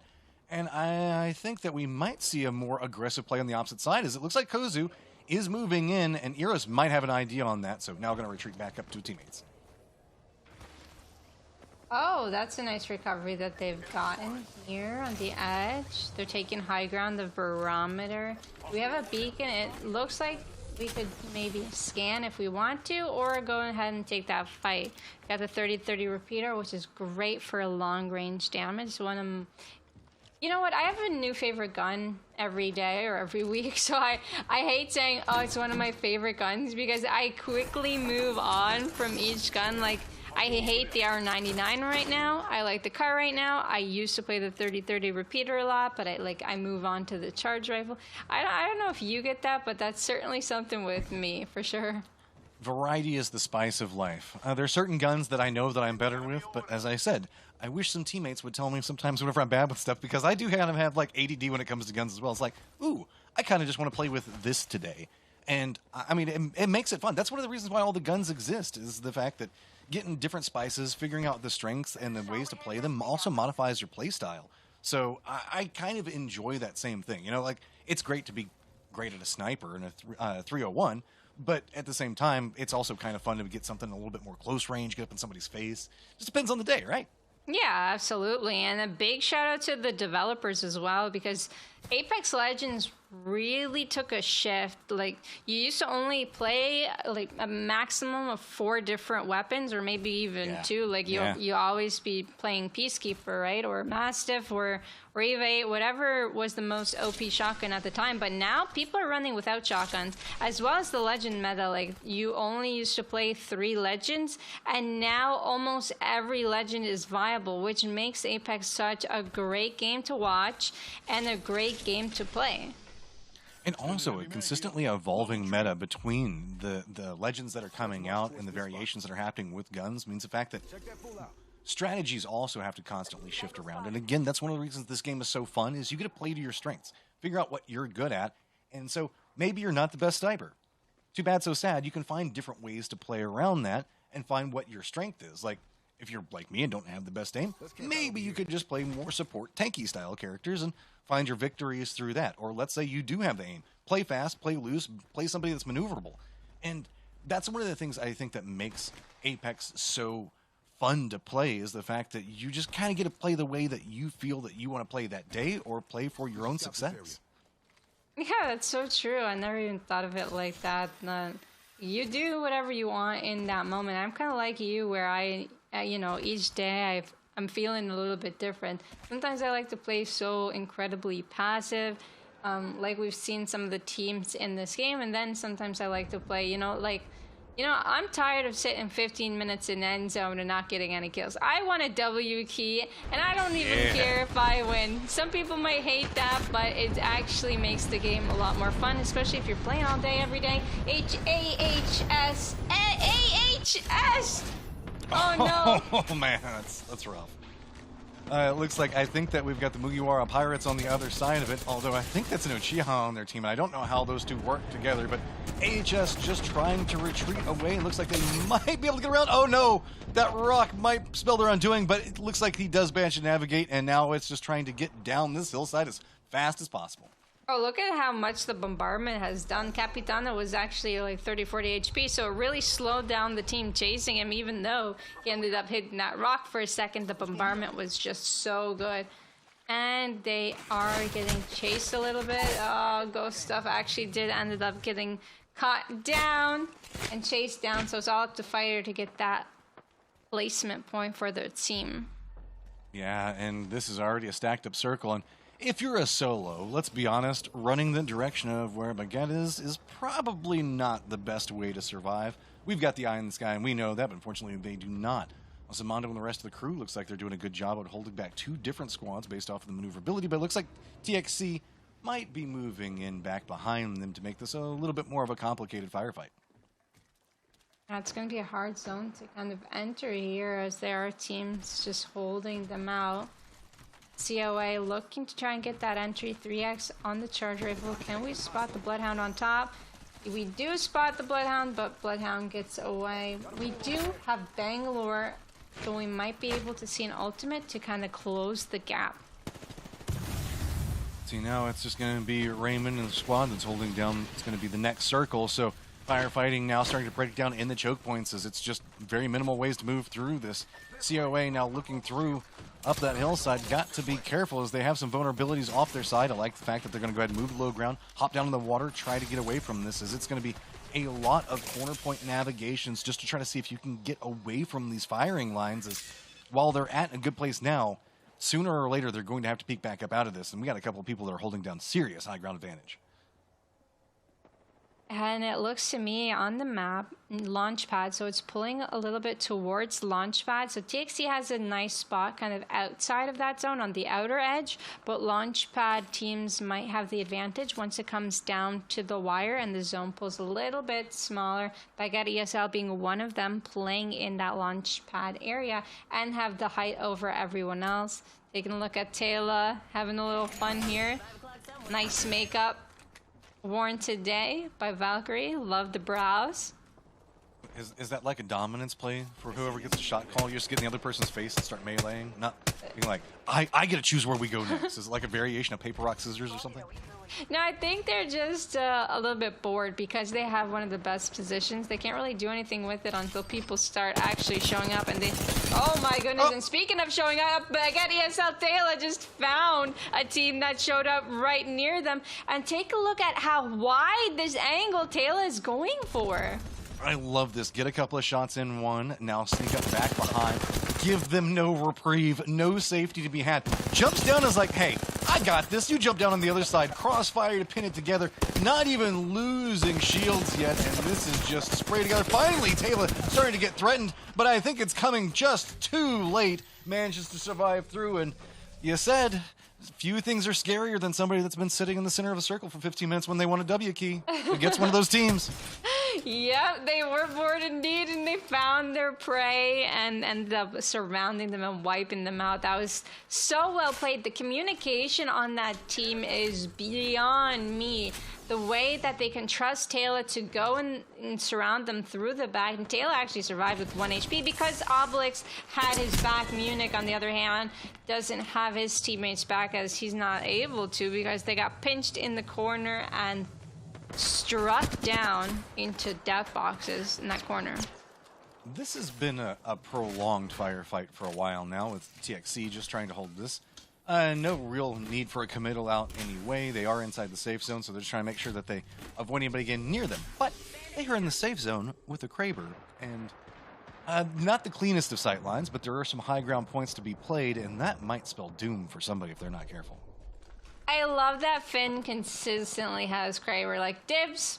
I don't think Finn has to say dibs on Kraber anymore just because Finn's just so incredibly good with it and has the Pathfinder so he could get a shot, grapple in, kind of flatline someone out. I love this combo, and as a Pathfinder main, I approve, definitely. You can see that going for the peek off to the side. And a good part of being a teammate is understanding where your strengths lie, and if you got a teammate that's good with a sniper, let them cut loose because, I mean, you can see the fact that Finn is putting in work for his squad, being patient with it right now. Is, again, not the cleanest sight lines on this. It's much closer in range to the hills and the rocks. And I do like that about this map, is the fact that a lot of these compounds that are quite strong do have little hidey holes that people can play around to aggress onto them, so it's not like just building to building. You can use different hills, rocks, to really traverse and sometimes have freer movement than those inside the compounds to react to where the next circle is going to go. Now, there's a problem whenever a firefight breaks out around you and suddenly all you have is a rock and you're trying to dodge a Kraber. That might be a problem, but for Baguette, they don't seem to tolerate this much. Oh my goodness, I thought Baguette ESL had the best spot where they were, but they don't care. They'll go anywhere for some KP and some extra loot, eh? And they have a free rotate right back down the hill unless Finn catches them with the Kraber, which is completely possible. Oh no, Francisco, that's a rough spot to be. There's no cover. There's two different firing lines against you jumping out. Looks like they're trying to figure out some way to survive here. The shield's down, but I mean, there's no free safety here. Rock on one side is going to have TXC Finn with an angle into it. Now just trying to spray into them. You can see they are weak. Is TXC going to let them stay there as it looks like they finally found some type of safety? But that could also put them in a Baguette spot. But no, it's going to be Manda that moves in back behind this, and there is nowhere for Francisco and his team to move. Oh no, into the zone we go, and now they have been eliminated, leaving us with only 3 squads left and an end zone that's not too far away. TXC do have to move across the river. They might get gate-kept by Baguette ESL. It looks like that's kind of their plan, is to stay up here and watch them as they traverse across the river. Don't know what's going on here. What do you call that with controller, where your stick moves a little bit? It kind of looked like that was happening. Oh, the aim assist functionality? Oh, yeah. Whenever you've Look at that. given too much love to a controller. Well, I know some of the best controller players have that a little bit because they change it in their settings. I forget the exact setting, but I definitely know some of the best controller players have a little bit of that, and seeing that Taylor has it, not surprised. And here we go. The zone's going to close in, and TXC have to make their way across the river. Yeah, and Baguette's got their defendable point. Question comes to play, how big is this Kraber and how much work can it put in? Not quite finding connections yet. Finn's still playing back, trying to cover his teammates. Sometimes just the sound of a Kraber can give you enough control to move forward. Now, getting closer to the safe zone, but problem mounts as you've got some things that are being thrown your way. So now having to commit in. This is going to allow Baguette to have the high ground. This is a 3-team fight, and Baguette has all of the range and control inside of this. Finn instantly has to step back, but you can see it's going to be Taylor leaning into the TXC side, and meanwhile on the other side, with, where we see Monda playing at, it's going to be 2 up for Baguette that's looking down a very strong rock. I can't believe Raymond went down there. It seemed like they had a safe spot on that rock, but I'm not sure if Raymond knew completely that they were safe there. And then Baguette ESL. peek. Oh my goodness, Amamo going down, and this might be a thirst for them. Baguette ESL taking advantage of that knock. They're moving up on it as they normally do. Taylor with 150 spray. We're going to be able to take them back, Gibby, with another 10 damage, but no! We weren't able to, and that leaves this up to anyone. TXC could come in from behind and steal the win away from them. Baguette ESL going for the MP. Can we get that EMP out? We're going for the R301 damage instead. The thirst goes through. Obelix staying alive. Can we get a revive here before TXC comes on in? Trying to see if they can line it up. They do get the res. Little bit of a delay coming into this is going to open up the opportunity. Retaliation shots coming in, but that is a very, very low Baguette on the other side of it. Raymond trying to find the angle with it. Looks like he's going to be able to get in some harassment off, but the shields are going to pop back up. Low health, but the shield should be able to enough to fight right now. Now, counterflanking around it, finding the angle, dancing around the cover. Do get the shots in, and there you go. Baguette managed to finally repeat win. Wow, incredible recovery from Baguette ESL. I can't believe they got Taylor back, and they had death boxes around. Taylor barely got that armor swap off, but was able to do it. And hey, this is why they play so aggressive. They have so much trust in each other. I thought that was going to go wrong, but you can see the fact that playing that aggressive styling, it's just so much, like you were saying, so much faith in your teammate to say, I'm going to do this, and there's a chance I could get pounced by 2 different teams. You got to protect me. And while he did go down, they did. And they still managed to go back down there, get the res. In a last 2-team firefight, getting res and getting shields back up, that's unheard of. You know, if TXC came in just 1 or 2 seconds earlier, they might have been able to win that, right? Because it was just barely that they got the armor swap and they put in the work, right? It's hard to win that 2v3 situation. They tried and they weren't able to. So timing is definitely a factor, but they did well. They got second place, but Baguette ESL seems unstoppable right now. With the amount of points, the amount of kills that they just got, picking up a victory, they already had a lead. It's starting to feel like this last round is going to be a fight for second, as we still do have a lot of teams that should be pretty close to each other, all considered, as we are seeing a little bit of a change up in who got the most kills in that round. It's going to start off with the Viper Squadron and a lot of early game fighting yet again. Yeah, the Havoc is one of the best guns to be able to fight with just because it has so much bullets to shoot. Jazz trying to do the work but was unable to. AXFF, they had this early game fight where they lost Dave, but they ended up being able to get that recovery. I believe Dusty ends up going down. Oh no, this is where, hey, take a look at this. 1 knock, 1 crack, and the Spitfire, the tracking. And I believe, and they ended up winning that because they got the recovery, right? Take a look at that. Yeah. comes back behind it, and Viper Squadron on the opposite end of this ridiculous push coming up from Baguette, who just assaulted every single angle of what was a highly defendable position, made it look clean. But then Baguette, never content, more KP to always be found, moving from section to section, and if anything, this is leading to a more interesting last game because the fact that Baguette is eating so many points, it's compressing the rest of the leaderboard and is going to make it to where there's still a lot of opportunities for teams in this last game to climb to a potential second place. Yeah, we were actually talking about TXC, how it looked like they were in 5th place, but they were only about less than 10 points away from second. This may have actually put them up there, as we're going to see the leaderboards later on, but this might have put them in a little bit of a boost to that second place and to secure more prize money, which would be really good for them. They get ESL, they played the high ground.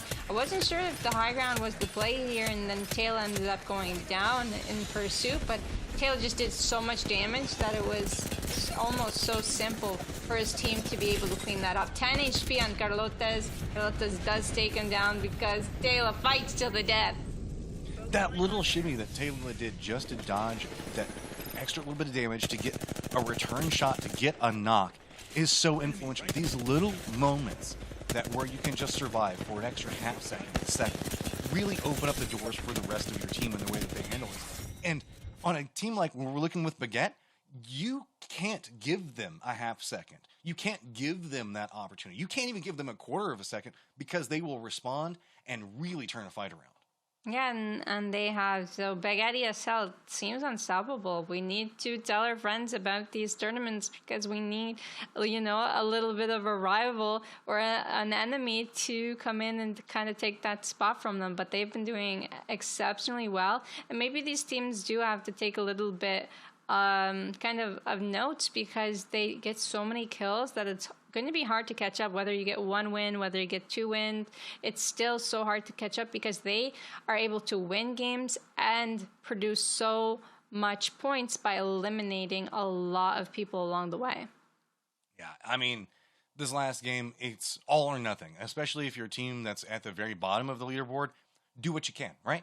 Take the shots, take the fights. You can be an influencing factor and sometimes can be slightly toxic because teams that are low on the leaderboard sometimes don't have anything to lose and can bump into teams that are fighting their way up that leaderboard and cause massive problems.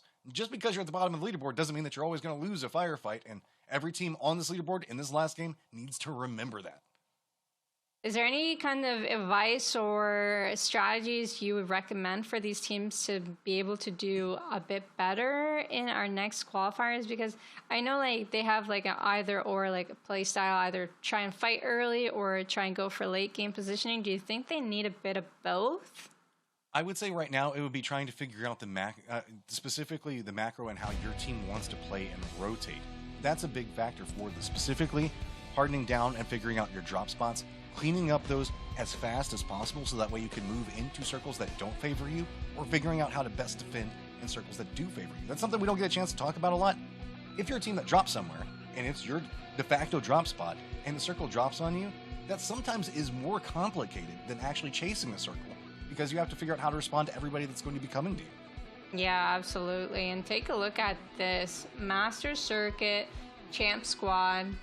5 kills, 2 kills, 6 kills. Oh my goodness, over 10 kills. We're in the double digits, and take a look at that damage. All outputting, even Perry in the back, outputting over 1,000 damage and 19% shot accuracy. That isn't easy.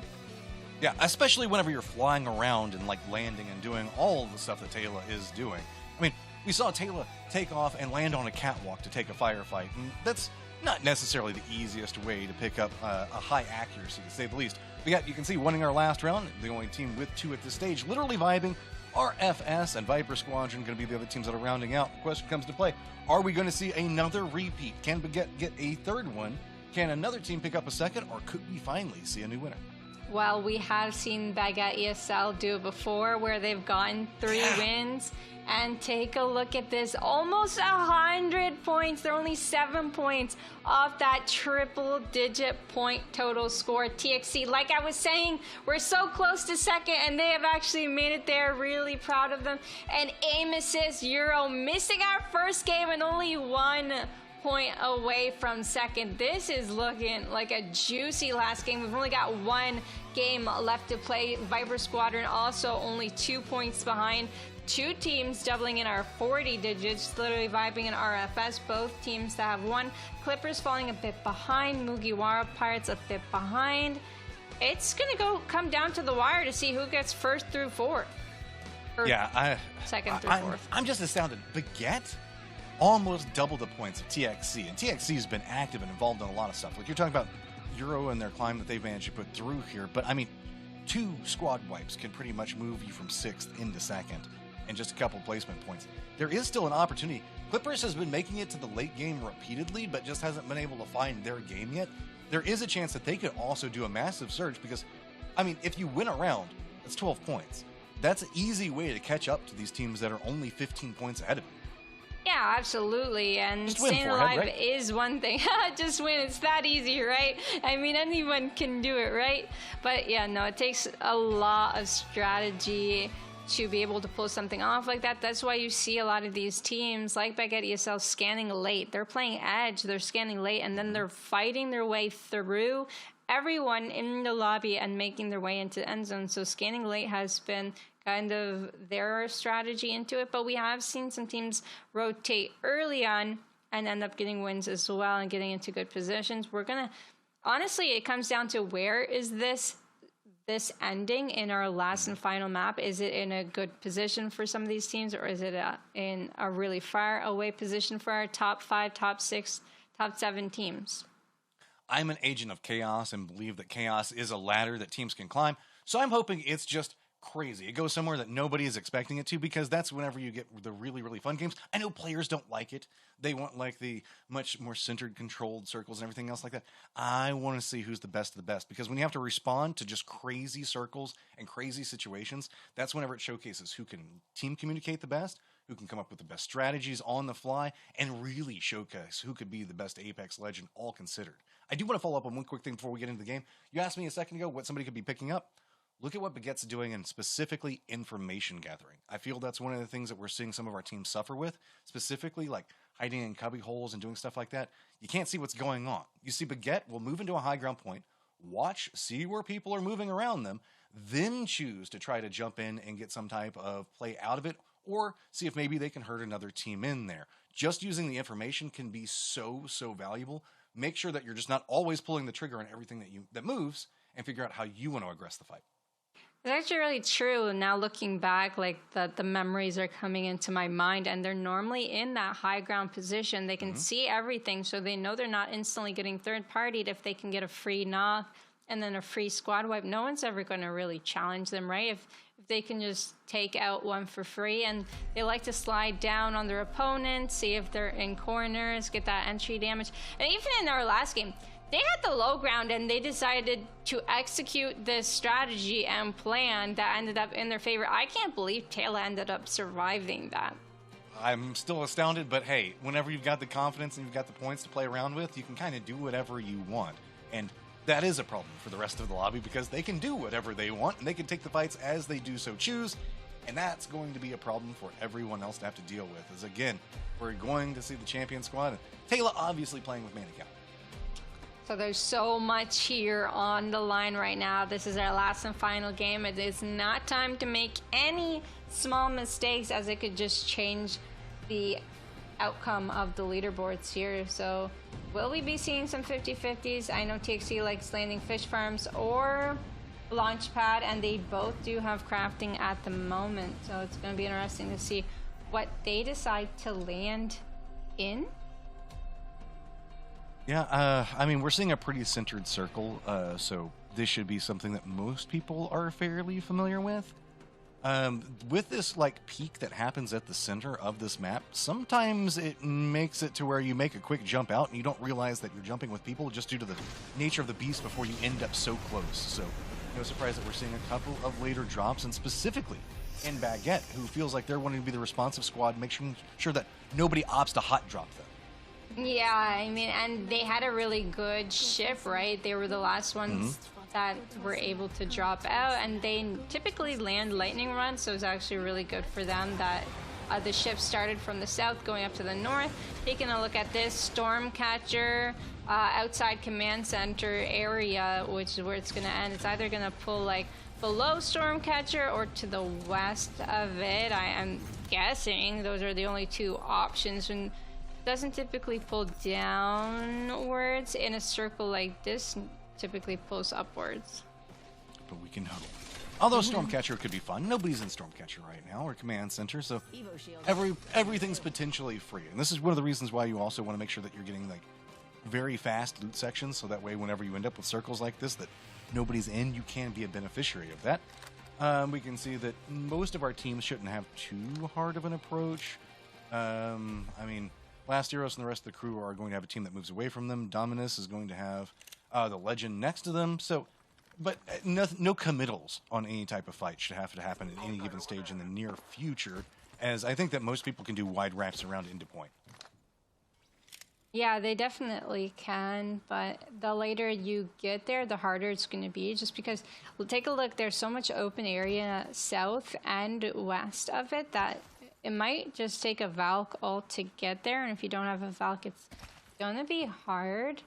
There is a beacon on Stormcatcher directly. That's definitely scannable and above command center. Not much action going on. I think there were two teams antenna, but they, you know, they're going for that rotation. One team near TXC, one team going down a shipfall for more loot. Everyone's playing patient right now because it is the last game of the day. Yeah, you either get two different last games. You get the one that's like a scrim, and the last scrim of the day where everybody's like, that's it, just shoot whatever moves, I want to like go eat dinner. Or you end up in the, okay, every fight, every movement is important. Literal Vibing knows the fact that they need points. They've got a high ground advantage. I think those nades ended up pretty well. That's a good connect, and that should open up a gateway. Very minimal cover to work down below this one. Good position coming up from Biohazard, but can he provide enough cover and support for his teammates? As I don't even know where the rest of them are. Finally coming up and getting involved inside of this one. It's a decent amount of shield damage, but the problem with it is the peaks are too wide, and that's going to cause them to lose Cheeky Classic.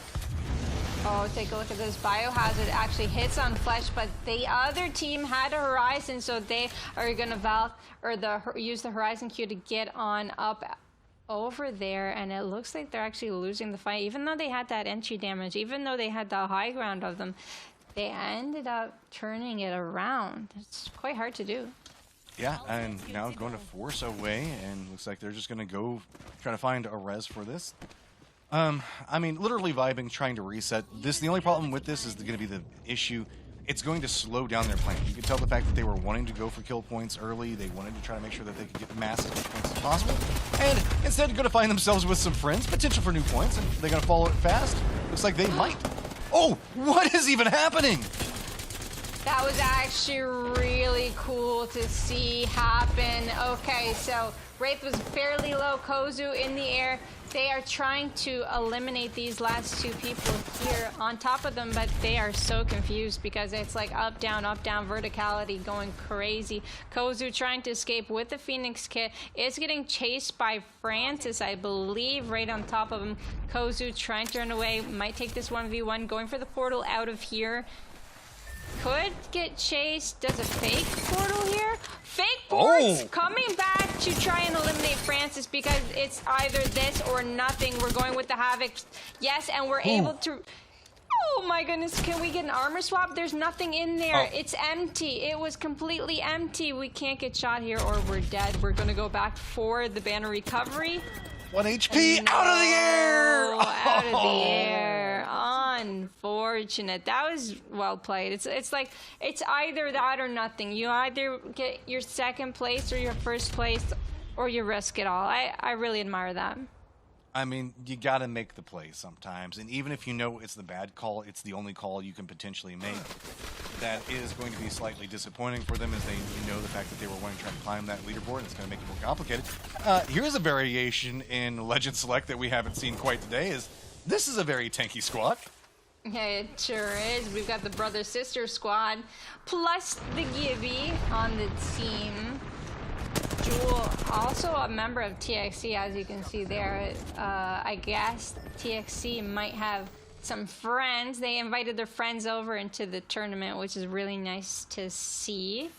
Ferreira doing the damage that Ferreira does. Raymond on the other side of the map. Okay, take a look at this. TXC, we know they like to fight fish farms. They got the knock. Finn going to go for that entry. Sees Ghost along those rocks very far away. Can they catch up is the question. They have Pathfinders, so surely they will be able to.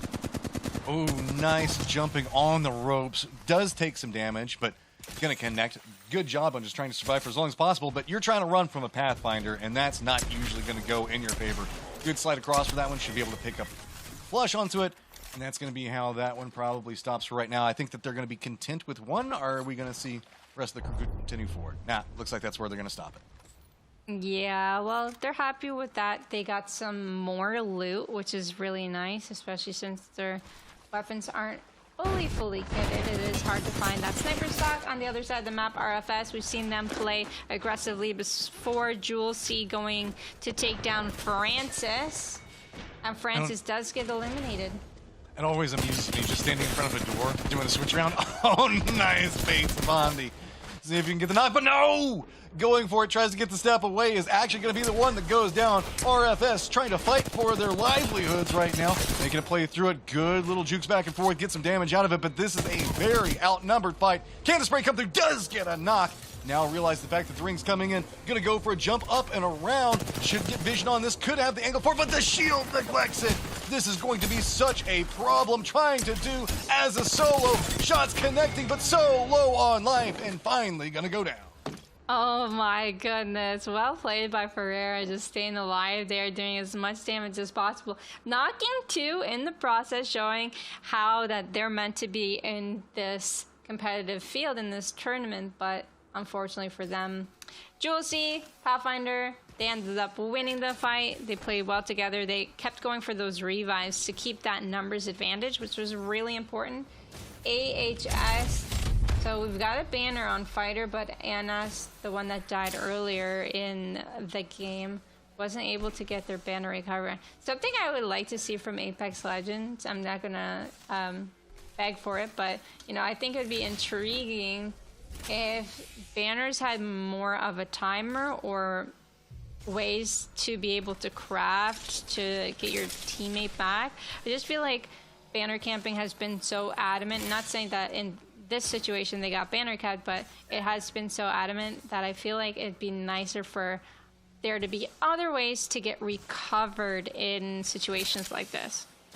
Yeah, in some form and factor, even if it takes a massive amount of resources, specifically, there's nothing worse than like being on the run. Like, let's say you lose one teammate and you're already on the run, your second teammate goes down and now you're a solo. There's no way you can circle back. So you're just forced into the rat life. It would be nice if there was some type of modification specifically in comp, in the high end of ranked. It's just, that's the way you win, is that you just don't let somebody ever have a chance of coming back. And it looks like AXFF does find themselves a good spray out in the open. I don't know if that was the plan there, but it was really smart of them to let them get the banner, revive, and then go for some extra kills. This is going to be great for them. Dave pushing on through, first one in, playing Horizon. Fighter and Ghost barely have any resources. I feel like they are doomed in a situation like this. Fighter's down. This is near on cyberbullying right now. Like, hey, thank you for the points. We'll take some more points. Go ahead and res it back up. Now you can see no pressure in what's happening right now. Finish that one out. Fighter does get flushed, but I think that the others still managed to make it away. Did not? Yeah, I'm just worried about the resources, right? A minute and 8 seconds till you have to get in. Do you have enough resources to circle back for the banner? You do have the time, for sure, as they're not... See, they're not even banner camping because they are worried about their meds as well, right? And also our teammate that just got revived or didn't have many resources has to walk in as well. I mean, Ghost Stuff is alive and is just to their left, but it's... Like, he doesn't have near on anything, most likely. We just saw him res, let his teammate kind of take the brute force of everything that was coming his way. But now you're still right up here next to this team, and you have near on no meds, no shields, no nothing, and AXFF just can patiently wait for you to reveal yourself. Yeah, and they're not going to be too worried about it as they scan forward. And that's a really smart thing to do because you've been shooting in the zone. There's no way to tell if someone's out here camping, waiting for you to come on a walk by, besides using a seer or a bloodhound scan or even a crypto drone. So it's really important to be scanning on your rotations. There have been some seers that I play with that may have forgotten that they had that ability, and then we end up dying to rats, and that is probably one of the worst feelings. It's like, you made a mistake. It's okay. There's nothing worse than whenever Seer doesn't see a rat. It's like, that's your whole premise in your name. What are you doing to us, man? Yep, it's all in your kit, and you're not using your kit, but it's okay. Sometimes you forget you're having so much fun with your friends, you know. I'm a really cool person to hang out with. You're really funny, and no, I'm just kidding. But, yeah, you're just having so much fun that you forget, or you're rotating. You just finished taking a launch pad, and you're like, you're trying to walk through the ocean. You're not scanning, because scanning actually slows you down a bit as well. Plus, there's also that time that I am giving Seer players a hard time, but you don't always expect where it's going to be, and you're trying to save it for, let's say, a building push to see if the building that you're trying to make it to has people in it and all these other things. Yeah. So you can't always fault somebody for not conveying what they're doing, but that's one of the reasons why Seer, sometimes it's useful to communicate what your plan with your abilities is, so that way everybody can play around it. Yeah, exactly. You constantly, instead of your teammates being like, you better scan, you should be scanning, you should be the one to be like, all clear, we're good to go, no one in front of us, and so on and so forth throughout. And take a look at this. It actually pulled south of Stormcatcher. It was either west or south. Actually, this one can pull all the way down, but is going to pull all the way up. But look at what's going on to the west. We're about to have, what, 4 teams intersect out here? And I guess they're all looking to maybe do a wrap or maybe spot each other, because it looks like Julesy is chasing after Dominus and the rest of his team. Ghost Stuff is still alive next to Capitano and them. And this is a problem for a lot of people over there, is really, look who is in the next circle. Caster's Curse. I mean, that's rough for everybody. Well, I don't know. It could be good for everybody, because that means the fact that they're going to get a lot of points. You done the Caster's Curse. Ghost Stuff ended up dying. You just said, oh, Ghost Stuff still alive near Capitano. No, ended up dying right away, but it's okay. I'll take the Ghost Stuff. That's on me. It's not on you. I'll take the blame on that one. I'm just kidding with you, but hey. So 8 squads, they couldn't really do much, to be honest. Solo, oh, look at this cute heart. Oh my gosh. Oh, and everybody has their routines to play when you've got the circle. And, yep, I like going up and looking at it. This is how you know you're in the lead and you have a beautiful circle. It's just like, I don't even need these fences. We're just going to play around with them.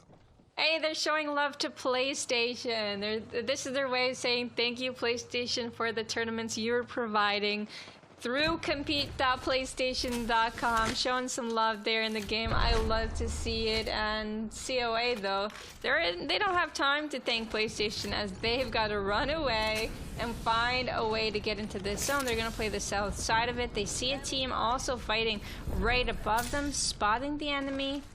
But do decide to fight here, because Zone 3 hurts, and there's only 25 seconds. Before we jump into the 25 seconds, I do want to tell everybody, please make sure you're going out and following these players that you like on social media, on Twitch, YouTube, wherever it is that they're trying to provide content or let you know where they're going to be playing at. Trying to climb up and make the PlayStation Apex scene much bigger, as well as also being a dominant player to start getting more attention for yourself. All of these are very, very important. So every little bit of support that you can give helps show PlayStation, hey, we love this. We want to keep seeing more of what's happening. So that said, we're moving in and we're getting that stage where you're going to have to start doing the long wraps around. And we talked about there were a lot of teams over here. I don't know if we could see any teams bump into each other in any given moment. Yeah, soon enough we're going to see some team fights. Julesy is getting sniped at, surviving with just 10, 20 health there, popping some shield cells. Are we in a safe place right now? No, we're not, because Zone is behind us and we're getting gate capped. This is just looking like pure death on the way in there. Oh, yeah. Here you go. Jazz is around this one. You can see the fact that this is trying to fight up this hill is just a catastrophe. There's nothing you can do, especially when you're this squad of all squads. The tanky, slow guys just trying to walk their way up. Sure, you got shields, you got other stuff, but you just don't have enough. So now it's a matter of just trying to make a break over here and trying to see if you can find some other level of approach. It's going to be bumping right into Jazz as all of this is going to be going for. Jazz is just trying to run for his life, see if he can maybe get away, but Capitano is going to be down there. New circle has revealed itself, so everybody that's been playing along the edge now has to move into Baguette's home territory. Yeah, and they've got the high ground on that one, so they're going to have a little bit of an advantageous position for now. 7 squads remaining. AXFF doesn't seem like they spot anyone around them so far. Taking a look at the south side, maybe they actually want to clear teams behind them so that they could walk up safe and secure, and they do spot a team. Jess is still just trying to stay alive. Jumping down, and that's going to be all she wrote. Finally getting taken down. Mugiwara Pirates holding down the center point have got to be careful as they've got several teams that are going to be around them as well. You can see that's going to be to the right of your screen as well as to the left of your screen. 2 different squads, and here what's going to be going on. Technically 3, as it looks like it's going to be AXFF getting a realization of what's going to be happening and following in right back behind this. So Universe ends up going down, so only 2 squad members remaining. Very nice shots with the R301, getting the first original crack. Can we get the PK mid-air? We hit it twice, and that was in some incredible gameplay right there, hitting all of those shots. Good stuff by Dave. I knew Dave was a great player, and I'm glad to see Dave's skills shine there. I just now realized what Baguette was playing. Okay. I'm about it. Let's make it. Let's bring in the chaos, girl. Let's bring in the chaos. This last fight with its heart fence and all of the halo that's about to happen, it's going to be interesting. Mirage isn't easy to play against if you don't exactly know which one's the clone, because it... Oh, Perry, no. Get back up those zip lines. Are we gonna break the heart? We're gonna break the heart. We're not... No. Perry's like, no, we're not going to break the heart. Cannot break the team heart. It is universal right now. So, see, now you can see what it's like looking in, as they've got an idea on what's going on. I think they might have missed Eros and the rest of the team making that jump in. They got away with that one, so Taylor now aware, looking in, has high ground, and this is just such a dominant position to be able to play from, and specifically the fact that they can maneuver around it. They get to pick it out, but that does also mean the fact that everybody gets to see them. Now 2 teams focused on Baguette. Yeah, it's actually going to be hard for them to come in. What did they have? Mirage, Watson, and... I'm trying to remember. Not 100% sure. Because they changed their squad. Okay, Mirage, Watson. Oh, so they can actually fly out. Okay, that's what I was wondering. If they have Valk, they can still fly out. If they don't, it's going to be really hard to move. And this is such a good place for Valk, too. This is like her playground. Actually, are they in there? It almost looks like they're in or very close to being in. They might not even have to fly at all. They just drop down with Jen and play that. There's 5 squads left, but 1 duo. They're giving us some entertainment here, going with the little dance moves on Mirage.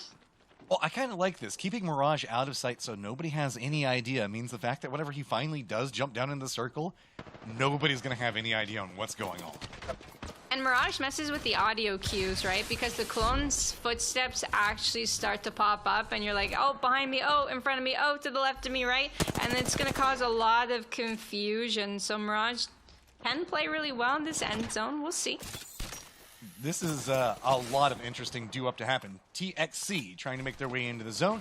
Getting on the opposite side of the wall. Have to be careful. They've got a lot of threats now around them, specifically in a danger close position in front of them. You can see jumping around on the high ground to their right is going to be their problem.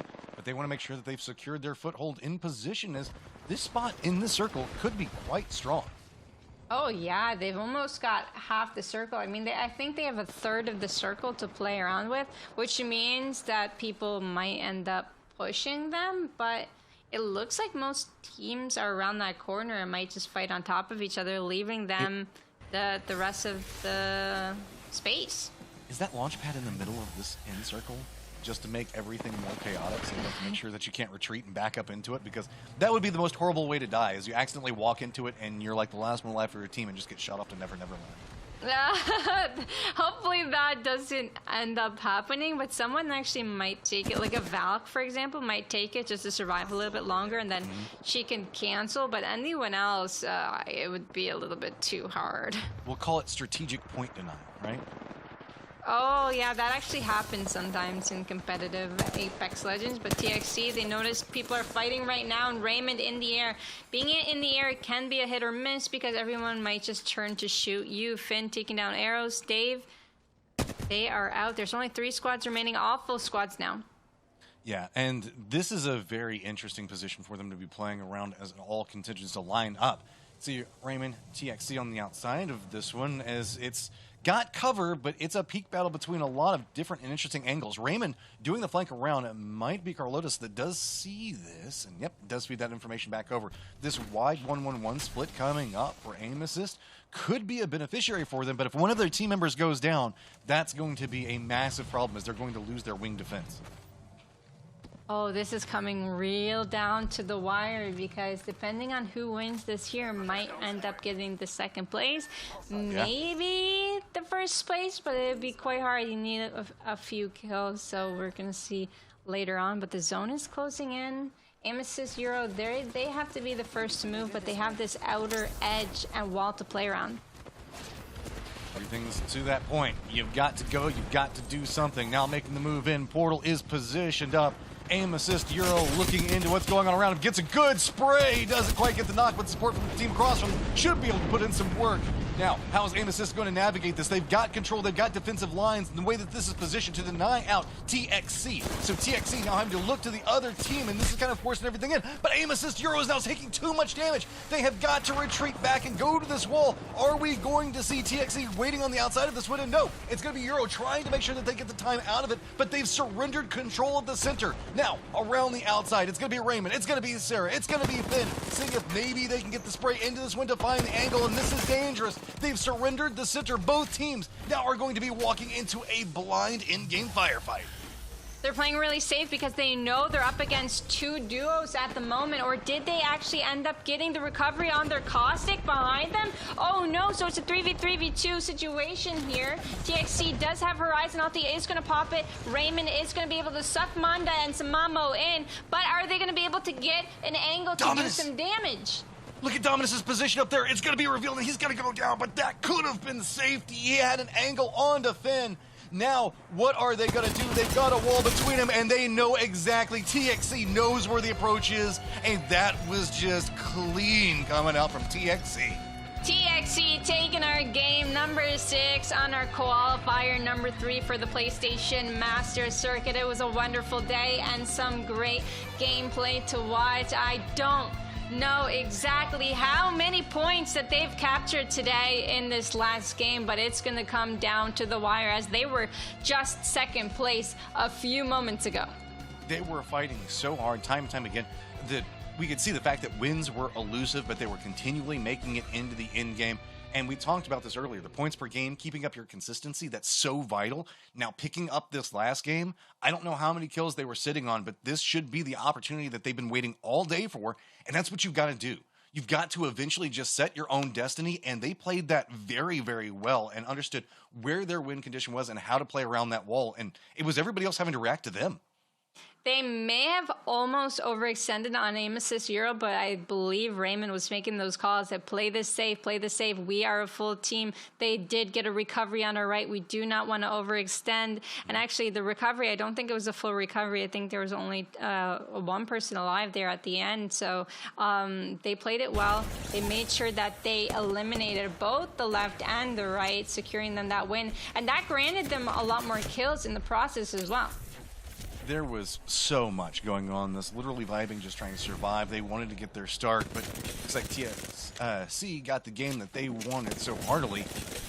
Also, I mean, I just got to give a shout out to Baguette and understanding where they were in the leaderboard and being fairly all considered. I didn't see how they died, but in my heart, I'm going to hope that they died to the ring by still standing around their heart. Yeah, I mean, it was a hard position to be in. Once they dropped down, they were just getting shot from multiple angles, and maybe they weren't able to place that Watson gen down in time for them to survive that. And it was just a hard place to play from. Maybe they needed to Valk ult in that situation. I have no idea. It seems like they were pretty content to hang out up here, and then we did get a ton of squads that just all charged in at once. I love this shot. That was just so beautiful the way they followed in with this one, and much to the chagrin of Mugiwara, but it was a lot of verticality, and we talked about at the very beginning of the day. That seems to be the theme for this map, and that seems to be the theme for the meta as well. Yeah, I'm not sure if Amos's Euro kind of regrets going in there and putting pressure on that team inside, but hey, take a look at this. These are winners of our last game. TXC Sarah doing 572 damage, Raymond doing 626, and Finn doing 1,095. But take a look at 8 kills with that much damage. They really took advantage of the situation that they were dealt with. Yeah, I mean, it was a slow roll coming in for them, and we've seen Finn and this crew fighting out. Raymond, Sarah, they've done a phenomenal job time and time again as they've managed to tackle different sections of this. So finally getting themselves a win hopefully will propel them in, give them a lot more faith, a lot more momentum moving into the later weeks of this and how it's all lining up. But again, I gotta say, we're seeing some phenomenal PlayStation Apex gameplay today, and I just want more of it, and I'm so excited to see how these guys continue to grow. Oh yeah, for sure. They've been growing quite well. I believe last qualifiers that they ended up placing in 7th, and take a look at today. They've improved so much, right? So they ended up winning our last game. Bagat ESL took 2 dubs. Viper Squadron took a dub. RFS, they're new here, I believe they took a dub. Literally Vibing as well took a dub. So it was fairly evened out for the most part, and I feel like there's enough competition in this tournament to actually wonder who is going to win in our championships. We still got 1 more qualifiers before championships, but that is our winners for today. Now let's take a look at our standings to see who ended up winning it all. Oh, up at the top of it, it's going to be Baguette, but in second place, off of that victory, only separated up by 3 points, it's going to be TXC. Aim Assist Euro, they wanted that last game. That would have cemented their second place, but instead, TXC, with that last firefight, manages to take it away from them. Viper Squadron going to be back behind that. RFS, literally Vibing, who had a phenomenal start today. That last game in early death just did them in. Mugiwara Pirates on the drop down after that. Clippers, AXFF, put a valiant fight here at the end, and PPM to round out our top 10. Wow, what an incredible day. It was super exciting to watch all of the fun and action. And if you want to see a lot more fun and action, we've got more tournaments coming up in our series for the FGC series, or the FGS series. So take a look at this here. We've got the FGC Arcade, okay, Summer Community Series, July 14th, 6 p.m. PT. We've got Skullgirls, Madden 22 Summer, Scrims, July 18th at 6 p.m. PT, and then the Apex Legends Master Circuit. Make sure you sign up for these if you enjoy playing these games, July 19th at 9 a.m. PT. Make sure you sign up, tell your friends about it. It's coming fairly soon, and make sure you watch. Tune in twitch.tv/PlayStation. Support everybody that you can. Compete.playstation.com if you're wanting to compete yourself, because there are opportunities. You saw the fact that we still have lobbies that have open spots that you can compete in, and we were talking about it beforehand. If you just want to get better, it's a great way to get better. You don't have to come in with the assumption that I'm going to win everything off the get-go. It's a great learning experience, and it's a great way to make a lot of friends that share a competitive scene, and also on a phenomenal console that you also play on. Yeah, absolutely. And if you want to join in on the action, there's a way to do it. Go to compete.playstation.com. There's a lot of events happening weekly, and you can also watch them on our socials. So make sure to tune into our YouTube, our Twitch, and our Facebook to tune in and watch all these events happening. I know I just ended up watching the Street Fighter a little bit the other day, and it's just so entertaining. Even games that you don't fully understand or fully play, you might end up liking them. For me, I'm an FPS gamer, but I actually really took an interest in fighting games in particular this year, so that was really fun for me. Any last words to close this day off before we go into NA later on? Yeah, I just want to say make sure you stay tuned in for NA if you can. Show them some support as well. That said, everybody that played today, thank you so much. Everybody that tuned in and supported, thank you as well. Couldn't do this without you guys. PlayStation, you guys are amazing, and we love you guys for doing this. Apex, also, all the support and everybody that's in the crew back behind us, putting in all of the work, trying to make us look pretty and sound good up here. We appreciate you. So that's about all I've got there. Thank you so much to everyone watching at home. We'll be back later for our NA qualifiers. Make sure to tune in, and see you later.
Silence them!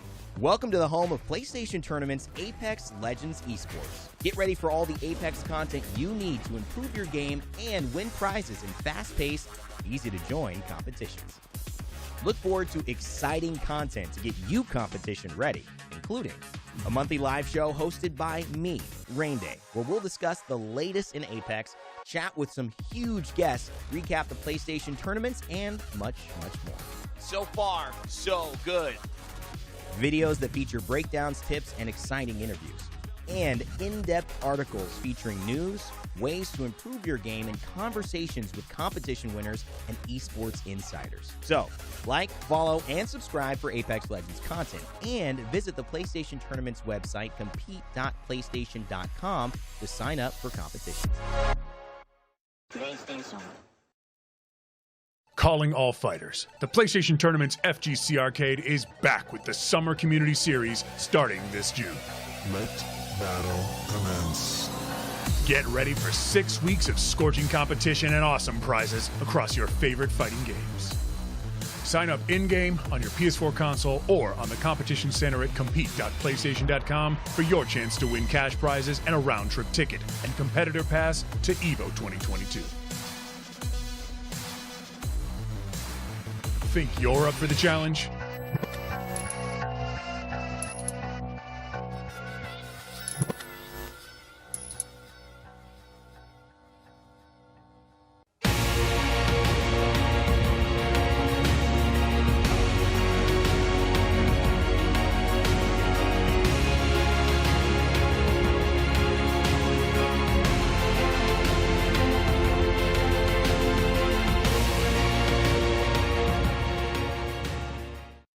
PlayStation